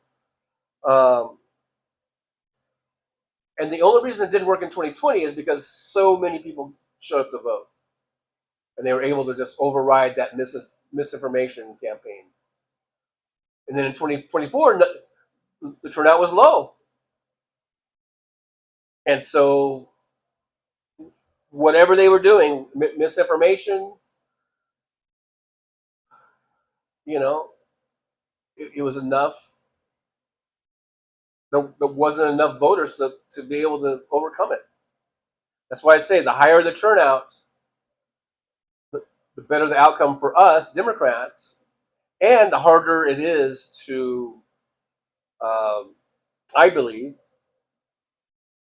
to, sway an election or whatever.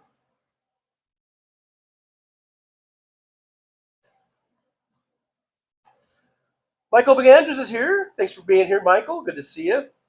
Michael says, I only had to water one time up here in TC, Michigan.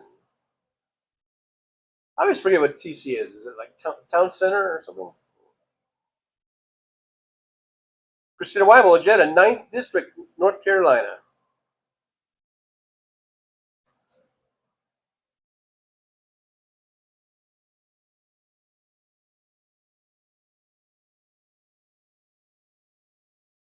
Robert Press. Oh, yeah, it was the interview with the MAGA idiot that said Donald Trump is a genius. That's why he has a J.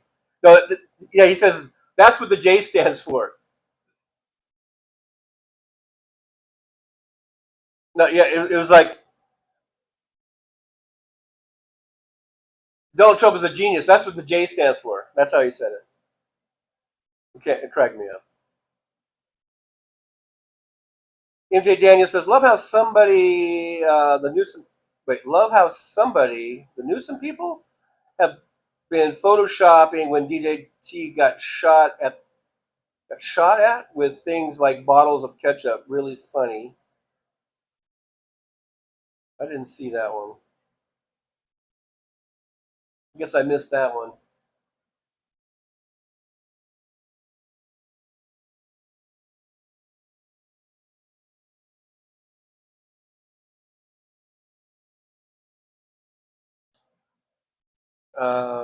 Mr. Bubnul, have you owned a Honda? I have. I've owned a Honda car and I've owned a Honda motorcycle.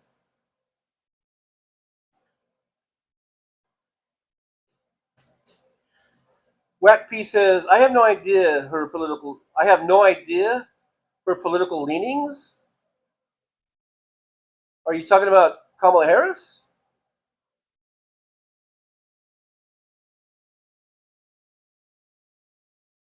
And then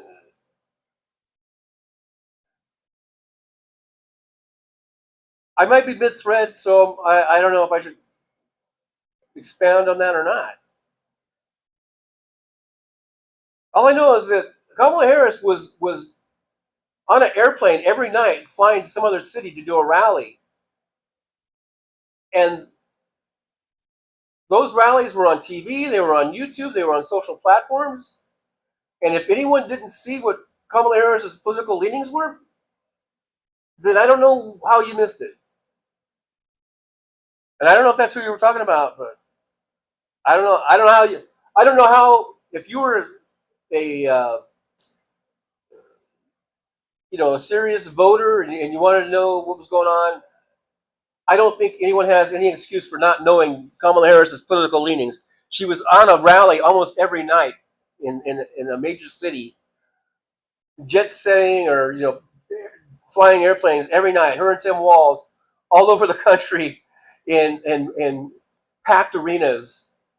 15, 20, 30,000 people, and on TV or on a social platform almost every single night for 4 months, 4 or 5 months, or whatever it was.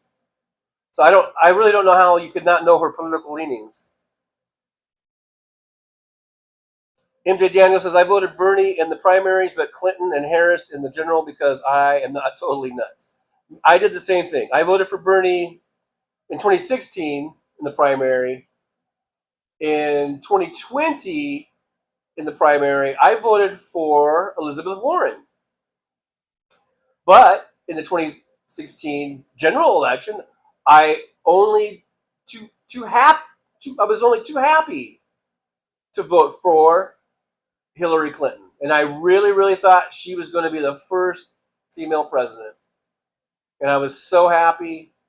And it seemed like she had it in the bag.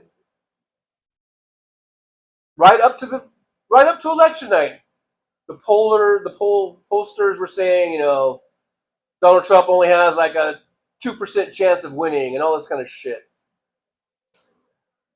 And then, of course, the horrible thing that happened. It was horrible. It was a horrible night when Donald Trump won.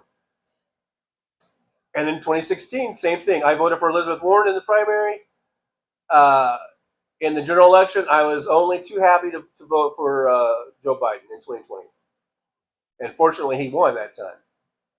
The Democrats won. And in this one, 2024, when Biden stepped down, I was really sad because I was worried. This was really late in the game. It was really late in the primaries there. I mean, he was already the nominee, I think, right? At that point. He'd already won the nomination.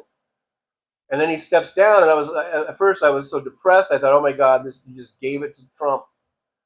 But within a couple hours of me sort of, being depressed and sad, I remember getting right on social media and started up with, okay, let's do this. Kamala Harris, all the way. And I don't know why it was so difficult for other people to do that. that claimed to be Democrats. I don't know why it was so hard to not pick up the mantle and run with Kamala Harris. We had to do it. It was that important to beat Trump. And it wasn't like Kamala Harris was some dirtbag. It wasn't like she was just awful. It wasn't like she was fucking George Dukakis or some shit. She's a really, really strong and good candidate and qualified. Very, very qualified. You know, I guess I can understand if I don't know, Biden has, let's say, I don't even know an example because I can't think of any Democrats that would be worse than Trump. But the point is she was very, very good. It's not like she was horrible. It's not like she was shitty. You know?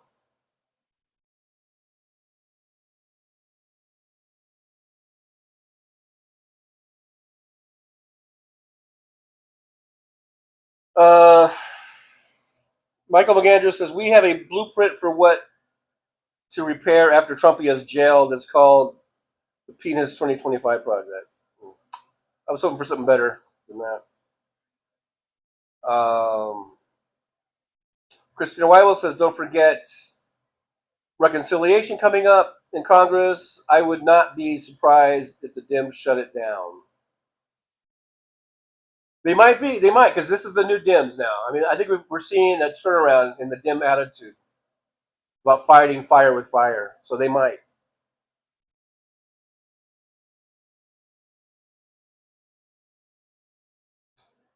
Josh says, I just picked up a gig playing a new score for an old silent movie. That sounds exciting. That sounds cool.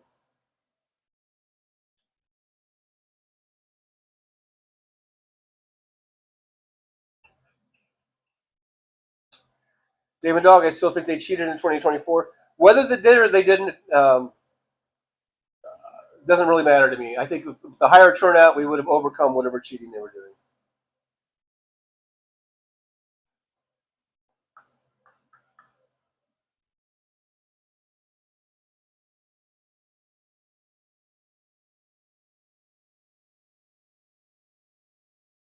Oh, yeah, Traverse City, David Dog. I get. Oh, he's got question marks. Maybe not. I don't know.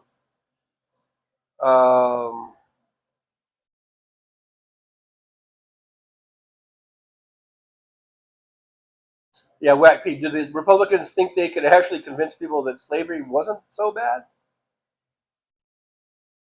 And they want to they want to go through the Smithsonian, and they want to have these big overhauls and commissions to make sure that they're not being woke. I guess saying that slavery was bad means you're woke, and woke is bad, which proves that woke is good, actually.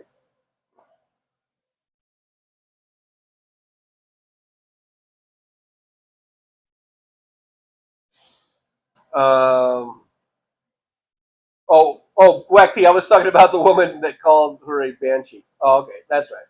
Sorry about that. When I'm behind in the chat, I get lost in that. Hillary, then Comey.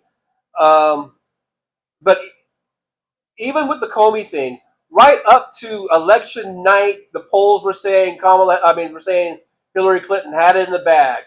And it wasn't just like, even like 60-40 or something. They were saying, I was like, Trump only had a 2% chance of winning and all this kind of shit. Even with the Comey shit. I guess they didn't calculate that in. I don't know.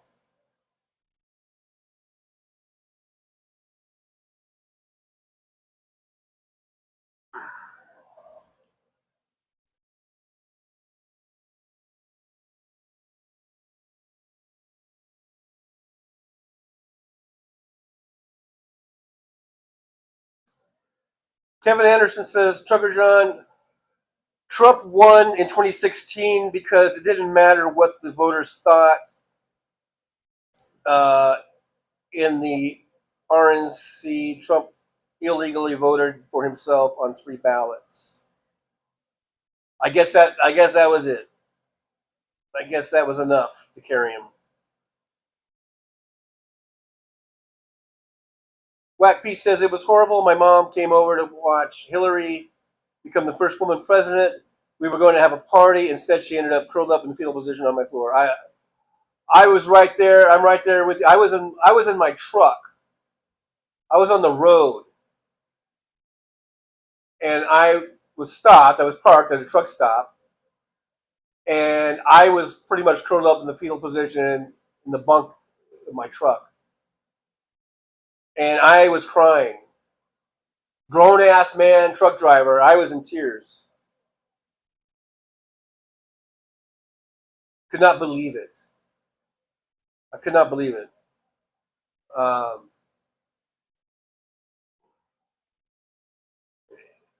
One of the worst days of my life was when Trump won in 2016, and it's been horrible. He was horrible then in 2016, and he's horrible now.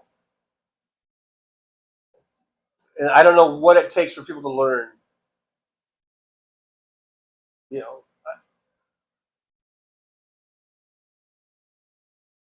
know, it's the whole thing. Fool me once, shame on you. Fool me twice, shame on me. Okay, the first time, okay, he fooled you. But the second time? I mean, come on, man. So stupid.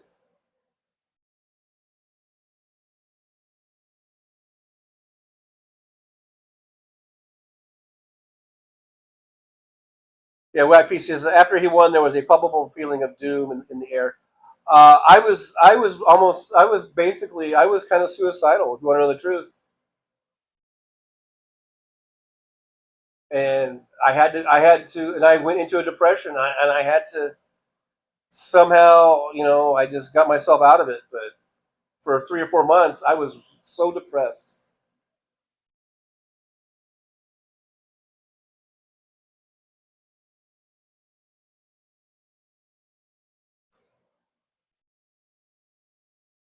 Um,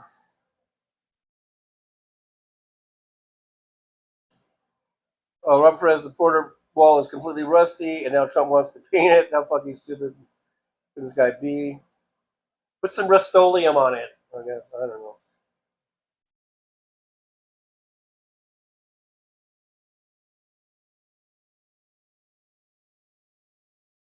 Search for you says checking to see if the @ sign is gone yet, and it's not. Nick Rich says the idea that the Orange Ayatollah could actually win once was crazy enough. What the fuck happened? I think he meant again, maybe? I don't know. Unless AGAT is some sort of acronym that I'm not aware of. Actually, no. Again, actually got at it to tonight. Mr. Spock says should drop some spray paint a few miles into Mexico, but they can make the wall look pretty. That sounds almost racist to me. Black Piece says worst day since 2024. Yep. David Dog, I like the way American Horror Story handled the 2016 elections.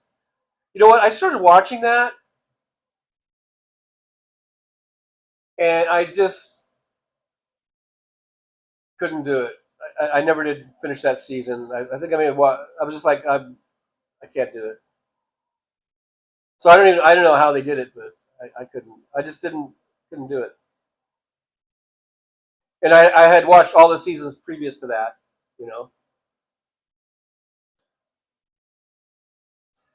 Alton Gillespie says that night I was in Roswell, New Mexico, feeling like the extraterrestrial invasion force had landed for real this time. Yeah, it was just so unbelievable. Trump was not supposed to win.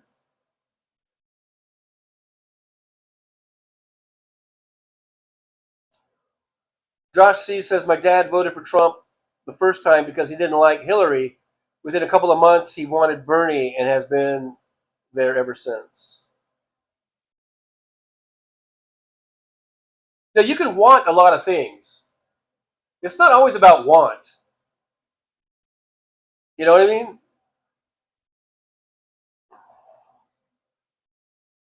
And I don't mean to pick on your dad, Josh. This is like a generalization, but like, but I want to expand on this a little bit, like, because a lot of people said they didn't like Hillary,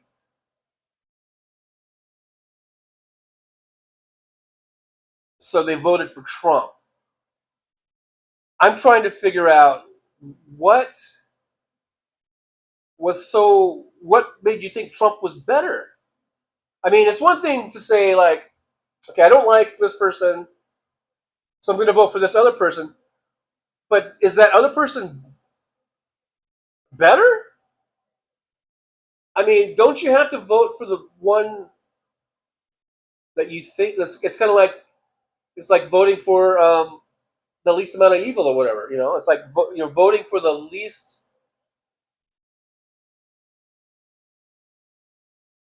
worst one. And I don't know how the people, even if you didn't like Hillary Clinton for whatever reason, and I don't know why you wouldn't like Hillary Clinton. I really don't know. I don't know why people don't like her laugh. Big fucking deal. If you didn't like Hillary, I'm thinking it's because you were listening to all this right-wing propaganda, all this Alex Jones bullshit. But she's the devil, and she has her and Bill have the Clinton murder list of all the people that they've murdered. All that shit. That means you're believing that.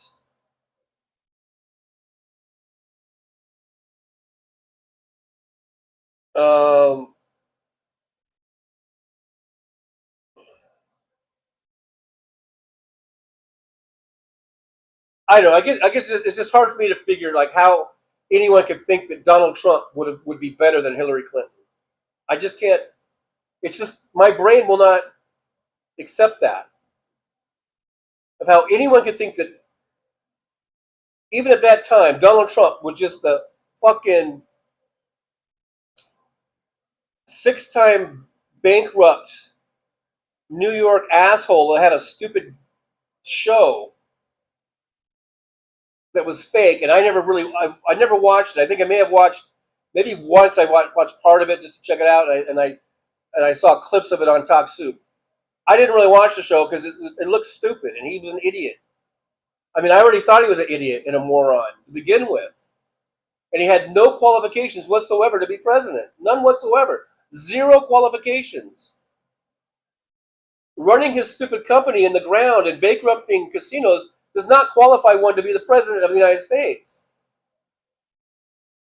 So I just don't understand the mentality of how you would think that Trump would be better.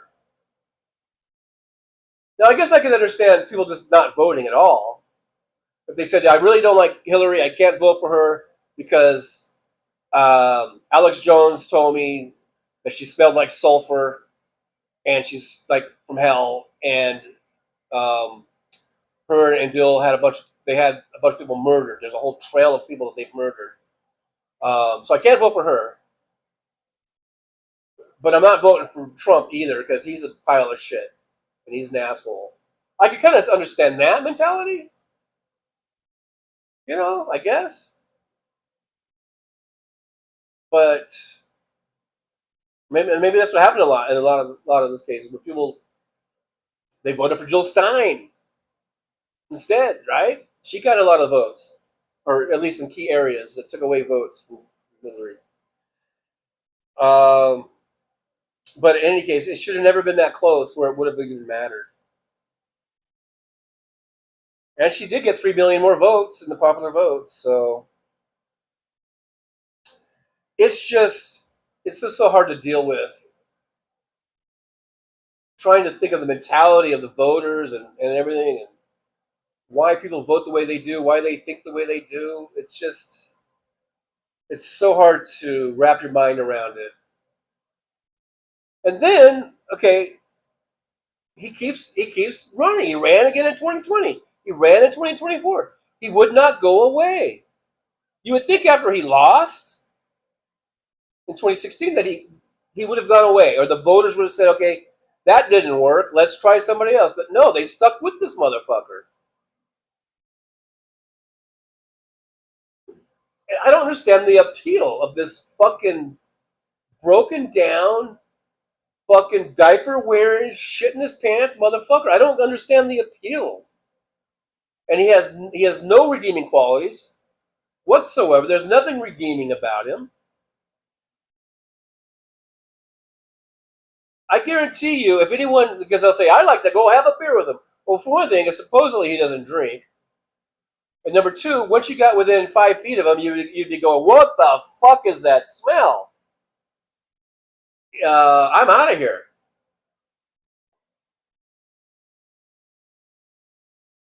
I don't know. I guess we could just drive ourselves insane trying to have a rationale of why people vote the way they do, when it seems to me so clear-cut and evident that we had in Hillary Clinton and in Kamala Harris two very qualified women that would have been great POTUSes.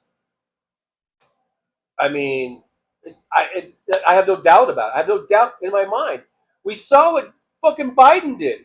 When Biden ran in 2020, he wasn't my first of my choice. I voted for Elizabeth Warren, for Christ's sake. And when I looked at all the candidates on the debate stages, I had him at the bottom of my list. Or near the bottom. I think he was all the way to the bottom.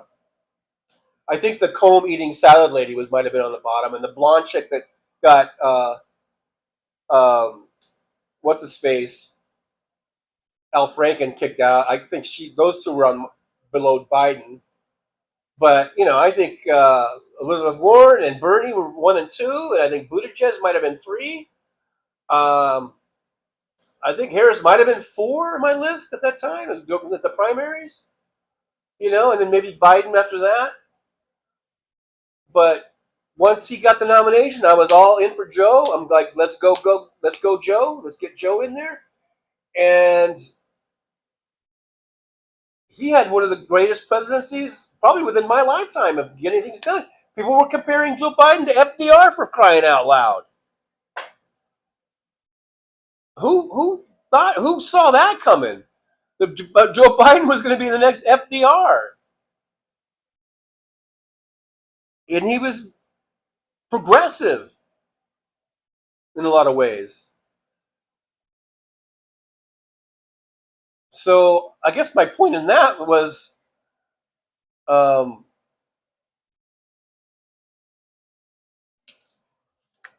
far as like Hillary and Kamala, is if Joe Biden did such a great job, I think they would have done equally, if not better, a job than Biden.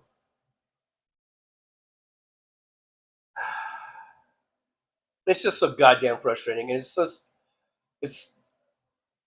so horrible. It's just so fucking horrible that we have this fucking douchebag in the presidency right now. He's a fucking douchebag. And it's just horrible. He shouldn't be there.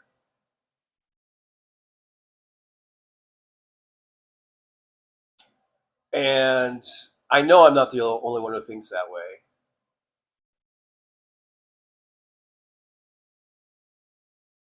They were talking about the military and the generals not being happy. I don't know if we're going to have a military coup or not. But it could happen.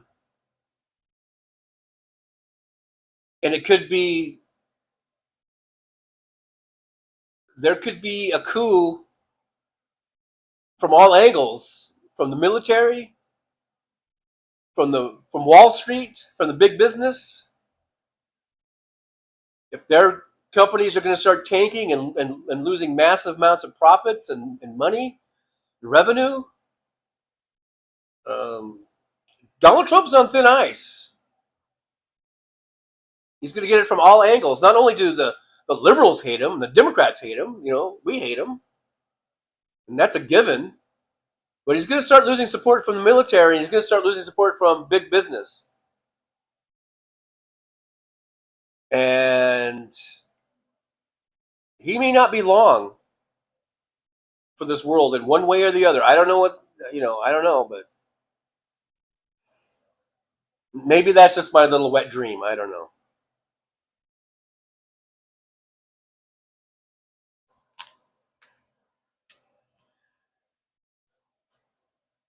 Maybe that's what gets me through the day.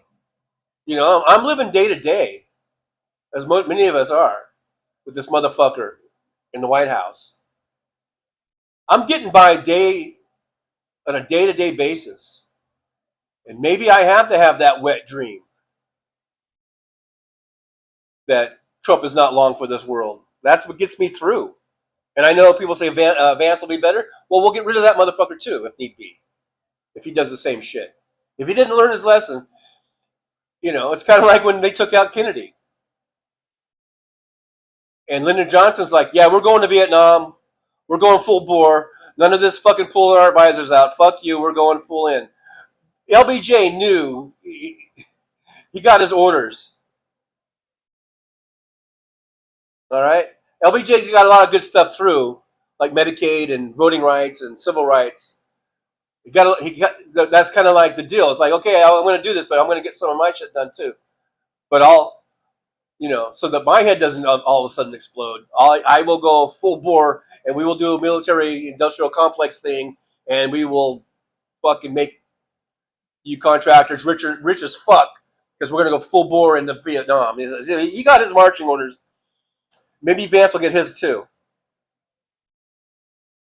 I know I'm talking kind of weird, but like I said, this is the fucking wet dream shit that gets me through day to day. Otherwise, I wouldn't be here. I would not be here. I would not be able to do the show. I would not be able to function if I didn't have something to get me through, some kind of hope that we're going to get through this.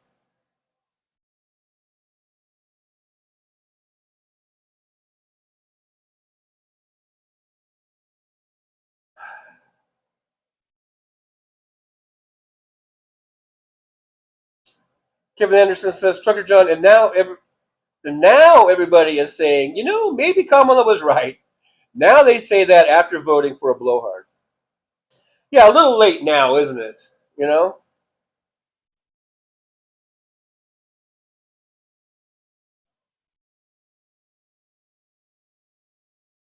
DPD 5844, he had a penis, that's the reason. Well, yeah, okay, that's another way of talking about misogyny, right?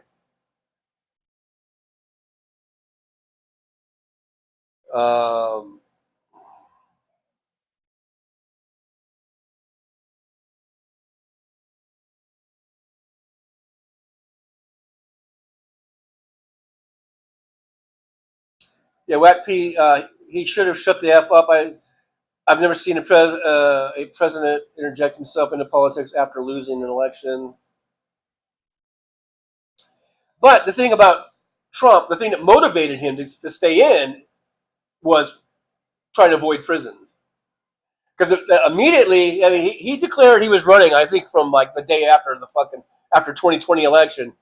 He wasn't very long that he declared that he was running again, just so he could say, hey, you can't indict me, I'm running for president, And apparently that worked.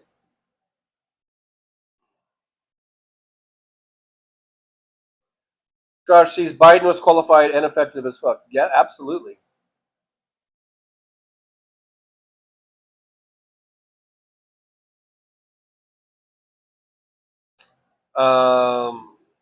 DPD 5844 says, think about all the white women who voted for him. They not only sold themselves out, but also have robbed the futures of their daughters, sisters, mothers, and for what?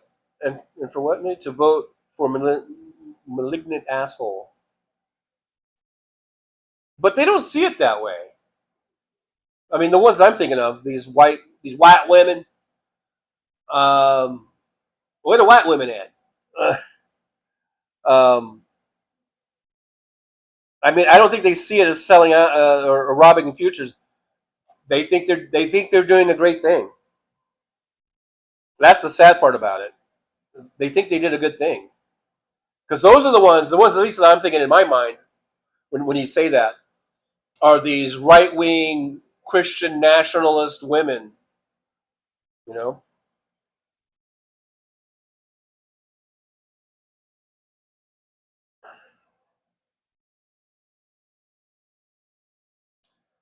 Oh, goal is ending. Oh yeah, we didn't do the goal.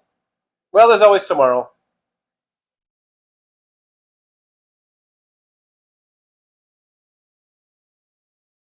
Am I already?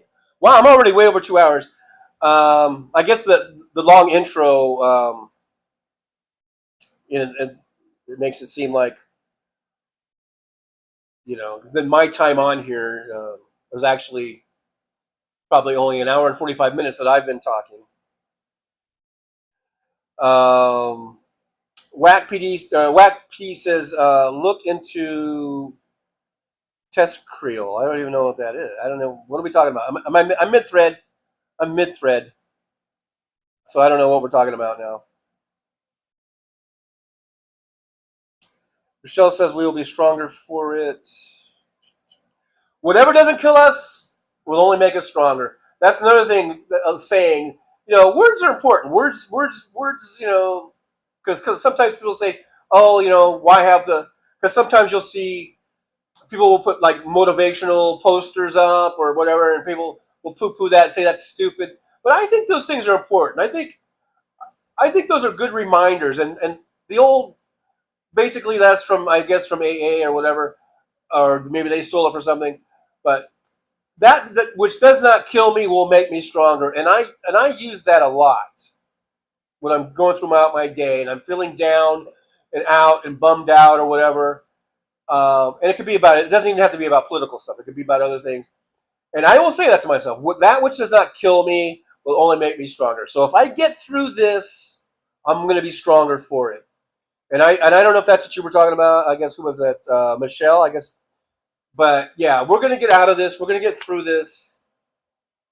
And even though, like I said, it's setting us back decades, and it is, but hopefully it will just make us stronger and more resolute so that when we do regain power, and by that I mean the numbers, the majorities that we need so we can actually pass some shit, get it through Congress,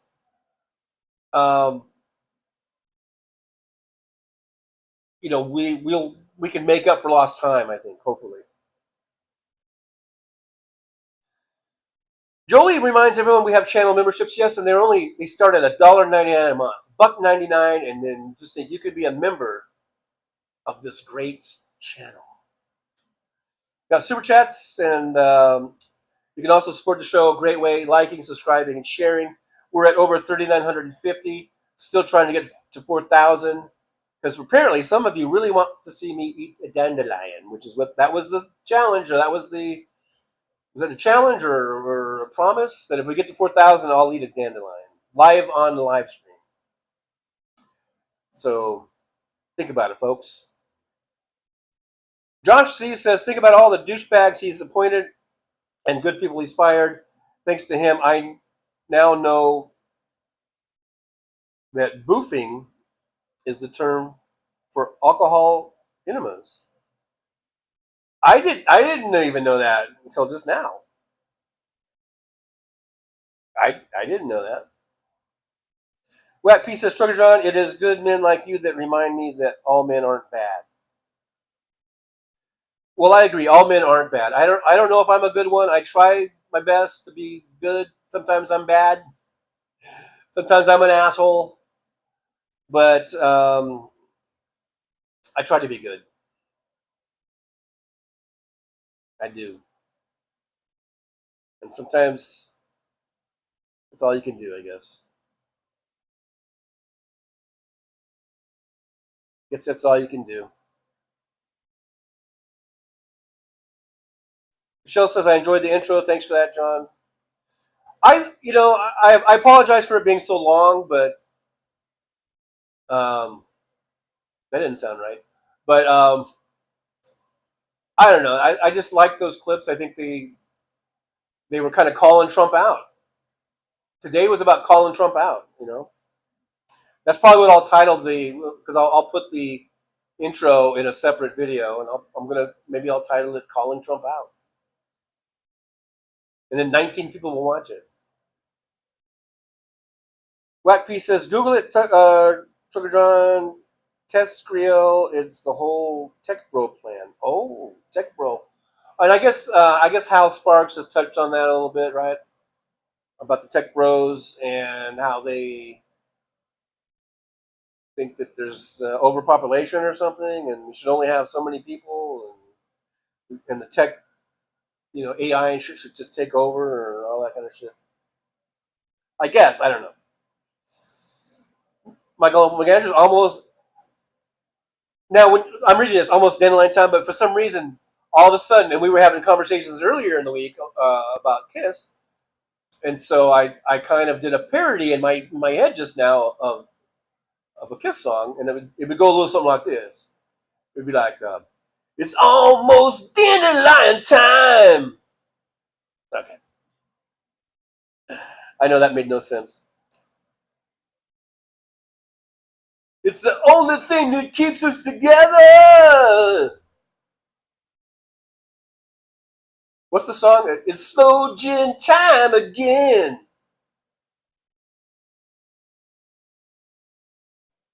It's Dandelion Time again. It's the only thing that keeps us together. V.D. Hertz isn't here because, one, apparently he doesn't like Kiss, and two, he thinks this part of the show is boring. I just thought of V.D. Hertz because we were talking about Kiss and stuff yesterday. Whack P says dandelions are good for you. Well, that's good to know. At least I'll have some nutrition in my life. Chris Beck says, I posted multiple times last week, the Alaska Summit disaster would yield nothing. And I think you were correct, Chris Doug. I think you were correct. Chris Doug, Dandelion by the Rolling Stones, 1967. I don't remember that one, but I wonder if I heard it, if I would go, oh yeah, I've heard this song. Mr. Spock, Bright Eyes was terrorizing the meat birds again. Damn Bright Eyes. Josh C says that for the Dandelion episode, the thumbnail should say, Trucker John Livestream.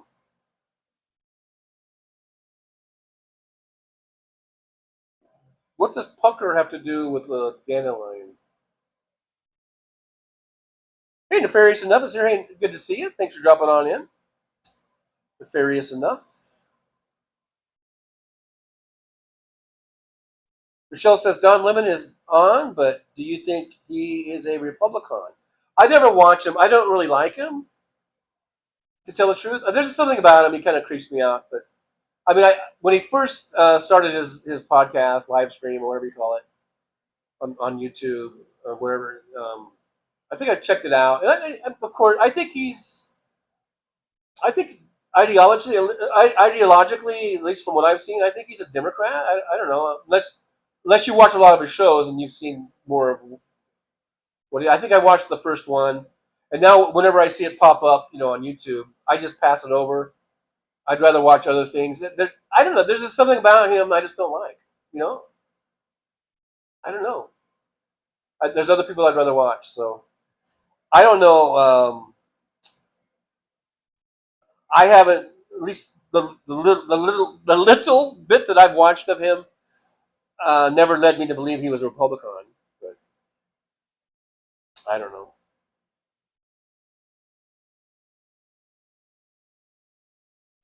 Chris Doug says, I may not always be right, but I'm never wrong. Whack P. Almost Dandelion Time. It's Dandelion Time.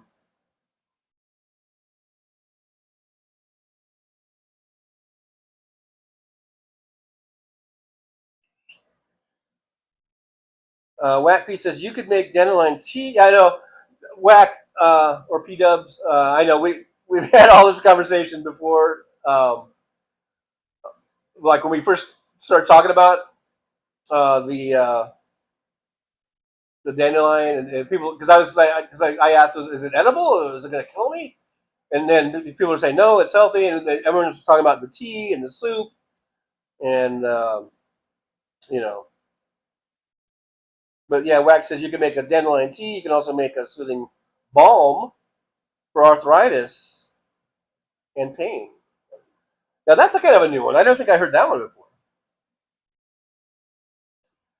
Bob Newell, can you play chess? Of course I can play chess. Who can't play chess? Jolie says, no tea, you got to eat it. I am, Jolie. I'm going to pluck it out of the ground. I think I'll just bring it back to the house. And I'm going to rinse it off really good. Make sure it's all clean. Make sure there's no dog pee or poo on it or whatever. And then I'm just going to eat it.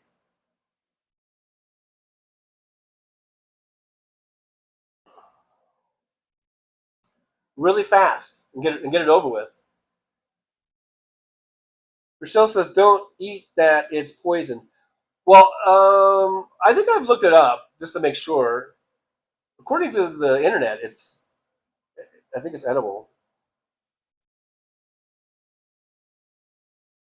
Roger Daughter says, John, a lot of those people who didn't vote would have voted for Biden until the Clooney class millionaire stole the nomination for him. Lecture the DNC here too, and don't let them off the hook. Well, yeah, I was not pleased with Clooney or even Pelosi.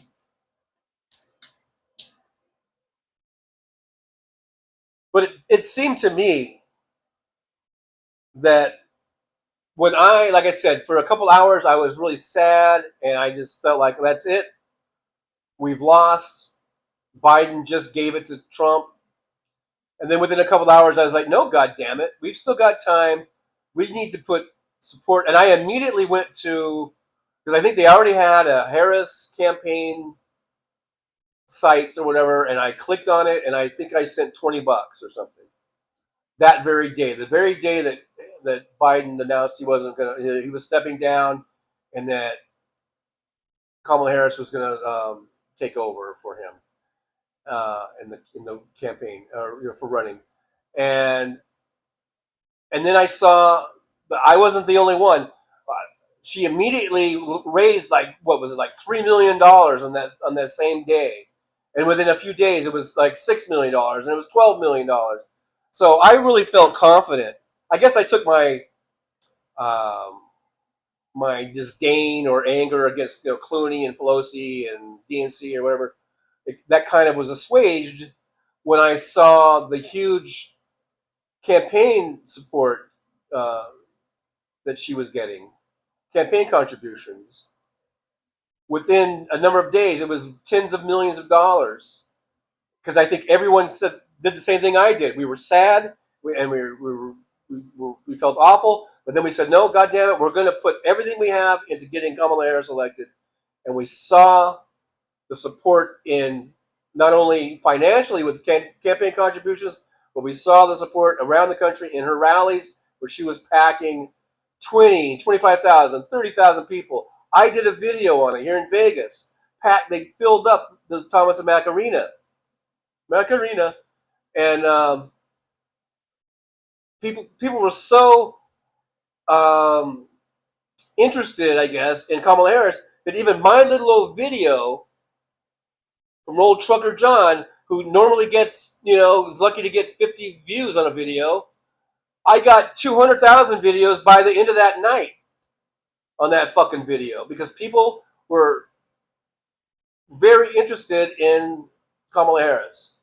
And so it made me kind of forget about Clooney and stuff. So I know maybe we shouldn't forget about that. But that's why I was so surprised that she lost, because of all that immediate enthusiasm for Harris. I saw it. If you saw the rally, I was here in Vegas. I saw it. People were lining up in the 100-degree heat to go see her. I got a video that got over 200,000 views in a number of hours. In just a few hours, it got 200,000 views just because I was here, and I did a video on her being here. I mean, to me, that shows a lot because, like I said, I'm a small channel, and I'm lucky to get 100 views or 200 views or something or 50 views. I got 200,000 in about 4 hours. So that's why I was so surprised when she lost, because I saw the support, I saw the enthusiasm, I saw the fucking DNC convention. It was on fire. It was so enthusiastic and happy and joyful. Remember the word joy kept getting tossed around. And then the RNC did their convention, and it was like a funeral parlor. It was like a snooze fest. Trump was falling asleep. People in the stands were falling asleep. The place was half empty. There was no fucking his campaign was dead in the water.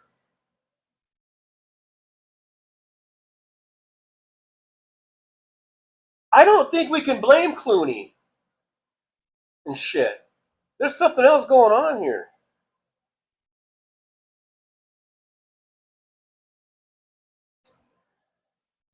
Whack P says, Trucker John, I looked it up. The only concern for eating a dandelion raw is to make sure you get one from a place that hasn't been sprayed with chemicals. Otherwise, you're good to go. Well, I don't know. I mean, I was going to go to the park. I don't know. Should I boil it? Maybe I should boil it. Will that take the chemicals away?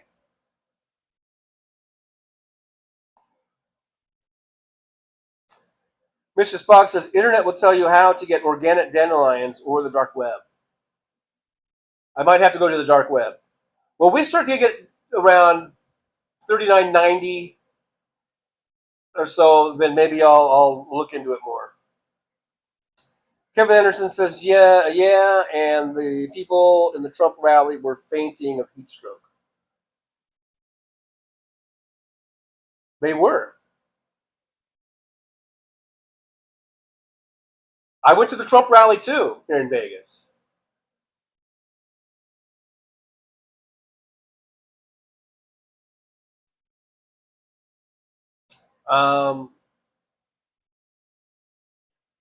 It was in a park.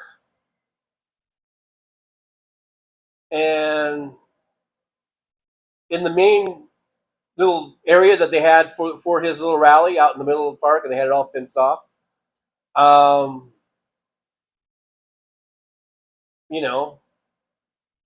There might have been a couple thousand people at the most. That might even be a high estimate. A couple thousand maybe. And then the rest of the people walking around the park and then we're kind of watching from a distance, which is where I was at. You might have had a few hundred more people. Now, and that video got me a couple thousand views.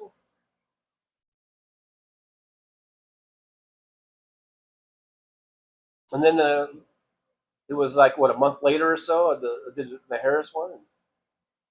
There was a lot of interest in Kamala Harris. Jolie says, buy a dandelion seed and grow one. Can you buy? I guess you could buy dandelion seeds. Whack P says, fun fact, I'm so used to writing Trump that when I start anything with a T and an R, I spell it Trucker John. If I slip up, it's not meant to be a slant. That's okay. Whack P says, don't go to the park. I just thought that's the only place I could find them. Because here, they only have fake grass here at this apartment complex. Maybe I'll have to order one online. I don't know. Or like I said, I could grow one. I don't know. Mr. Spock says, I accidentally went on the dark web when my computer screen quit on me.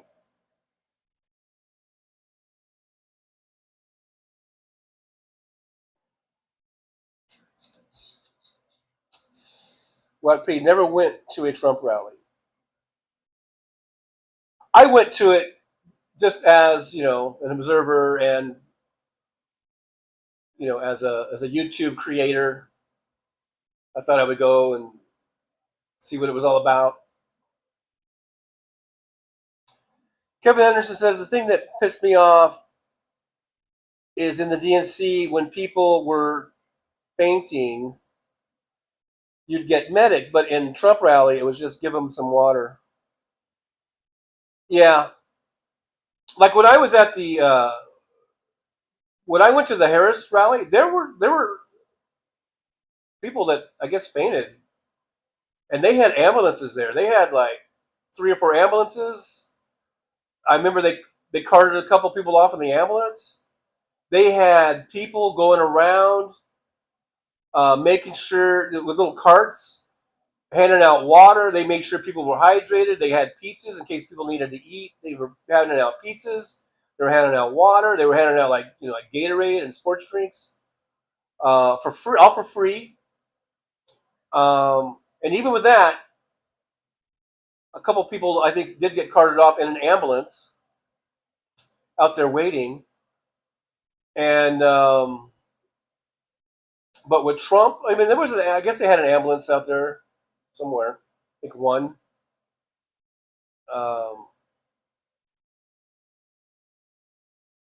But yeah, it's a whole different attitude.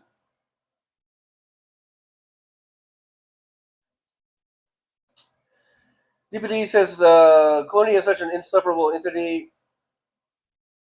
who was very quick to criticize Biden, but he is silent on Trump.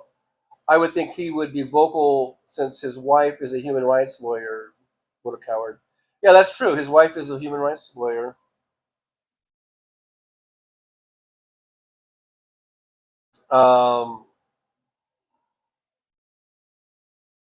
Yeah, maybe he is a coward, because if he comes out and criticizes Trump, then everyone's going to say, well, you're the motherfucker that got us Trump, so,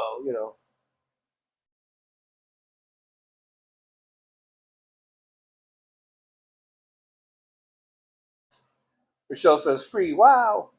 Yeah, it was free slices. It was like slices. There was pizzas, but you could grab a slice. It was water. You could just reach in and grab water or Gatorade. I have all the videos if you guys want to watch them. They're in my playlist. They're on my channel. I've got all the Kamala Harris shit right there and the Trump shit. Oh, Gillespie says there's medical dandelion and the stronger recreational dandelion. I don't know if you were joking, but that sounded funny to me. Chris, Doug, can I get an 1/8 of dandelion? Chris, Doug, dandelion gummies. Just keep them coming. Keep them coming. Okay, so yeah, we're going way late, way over. I do have battery concerns. So I guess we should go ahead and stop this before it just goes black. Which is what will happen if the battery dies all of a sudden. Look at there, Michael McAndrews. $10 super sticker. Thank you, Michael McAndrews. Yippee. Yippee to you. 1 bag of dandelions. Coming right up. Yeah, we'll figure it out. We'll figure it out. We'll get a dandelion that's not going to poison me. One way or the other. But yeah, thanks, Mike. I appreciate that.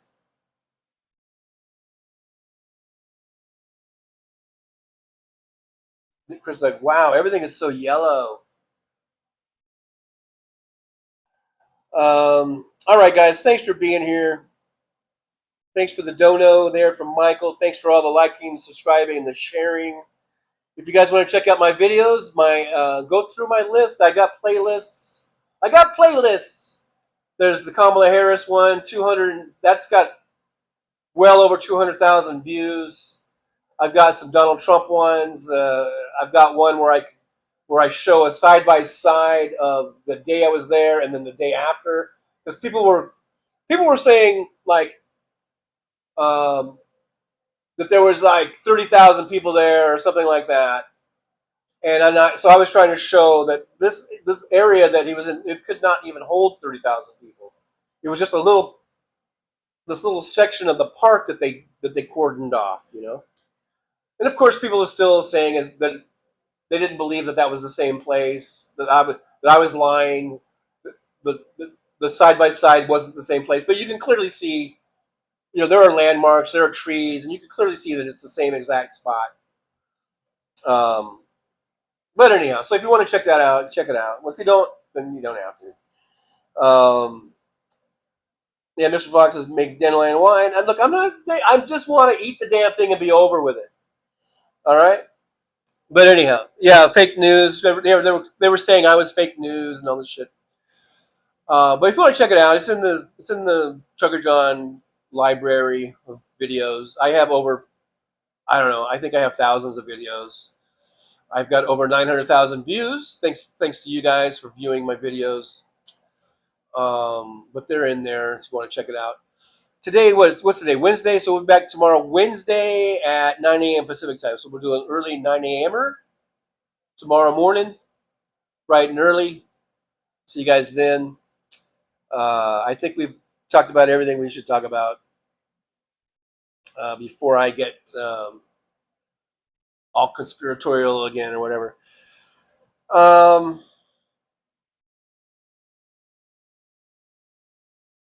You know, I got to stop reading the chat so I don't keep going.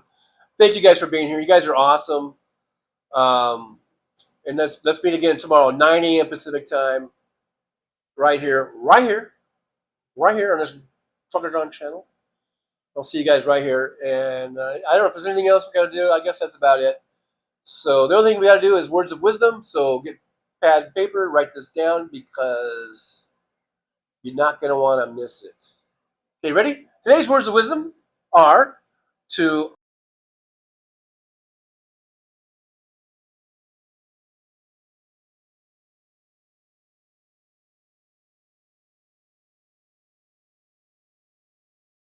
Well, it's time to say goodbye. The show has come to an end. But don't be sad, no, don't you cry. We're all gonna come back and meet again. Have some fun times, hopefully nothing too bad. We might talk about war crimes. Might talk about Baghdad. I doubt we'll talk about door chimes. But if we did, I'd be only too glad.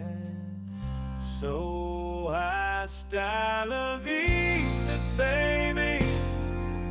The show is over, but could I ask you maybe to take a shower? No, that's not what I meant, but I couldn't think of anything to rhyme with over.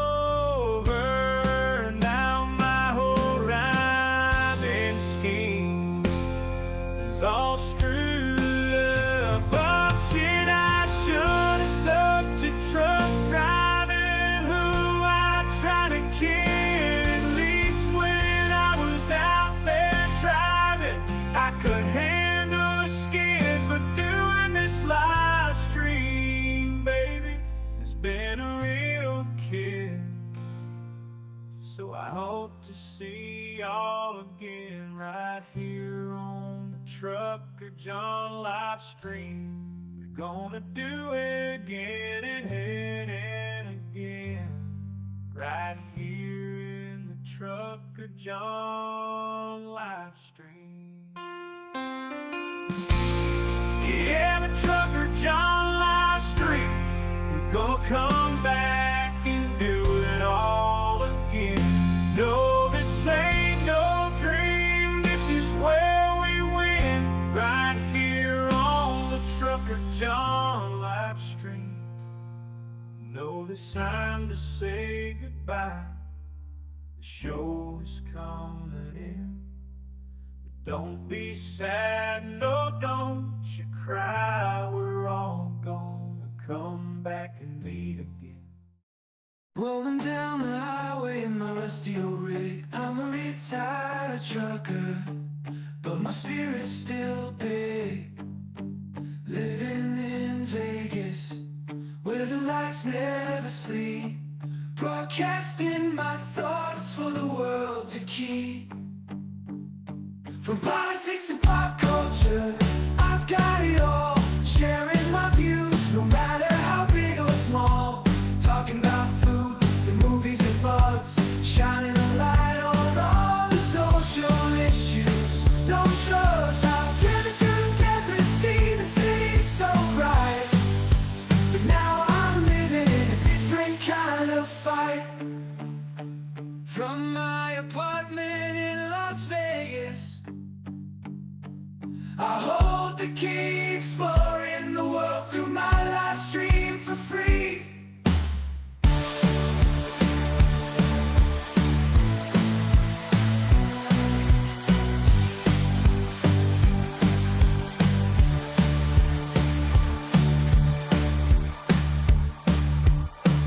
My apartment in Las Vegas, I hold the key, exploring the world through my live stream for free.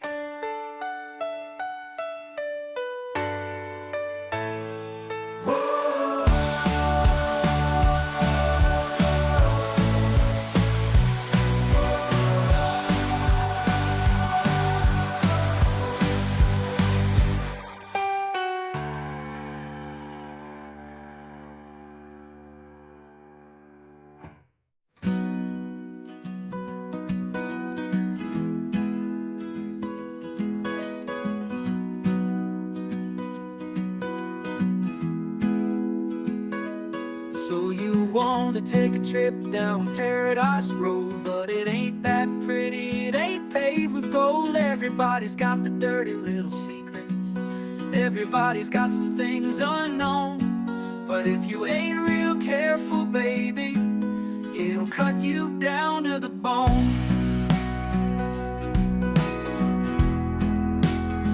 Under all those bright lights, you've gotta learn to ignore the glitter. It's all about fight or flight, and you don't wanna do either. So go on down to Paradise Road, it'll make you wish that you were young. But all it'll do is make you feel old and regret trading in your love for lust. It's all just a big charade, it's all just one big game, and it ain't about love. It's all about the thrills, it's about staying in the hunt, it's about going in for the kill. So head on down to Paradise Road, that's where your friends are now. They're the people that nobody knows, so go ahead and make your big show. So live it up on Paradise Road, just don't let anyone know. It'll be your dirty little secret, it'll be your guilty little pleasure. Living a secret that the whole world sees, hiding in plain sight among the scum and the thieves. It's so damn hard to ever be pleased.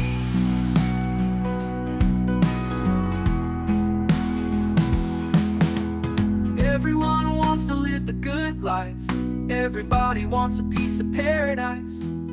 But where would you run? Where would you hide? What would you do to buy a little more time?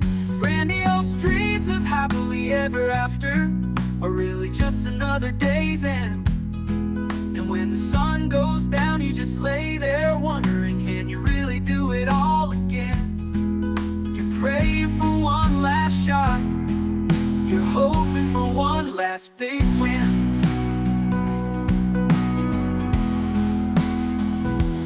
Paradise Road is calling, so you better hurry along. Paradise Road is calling. so you better hurry along.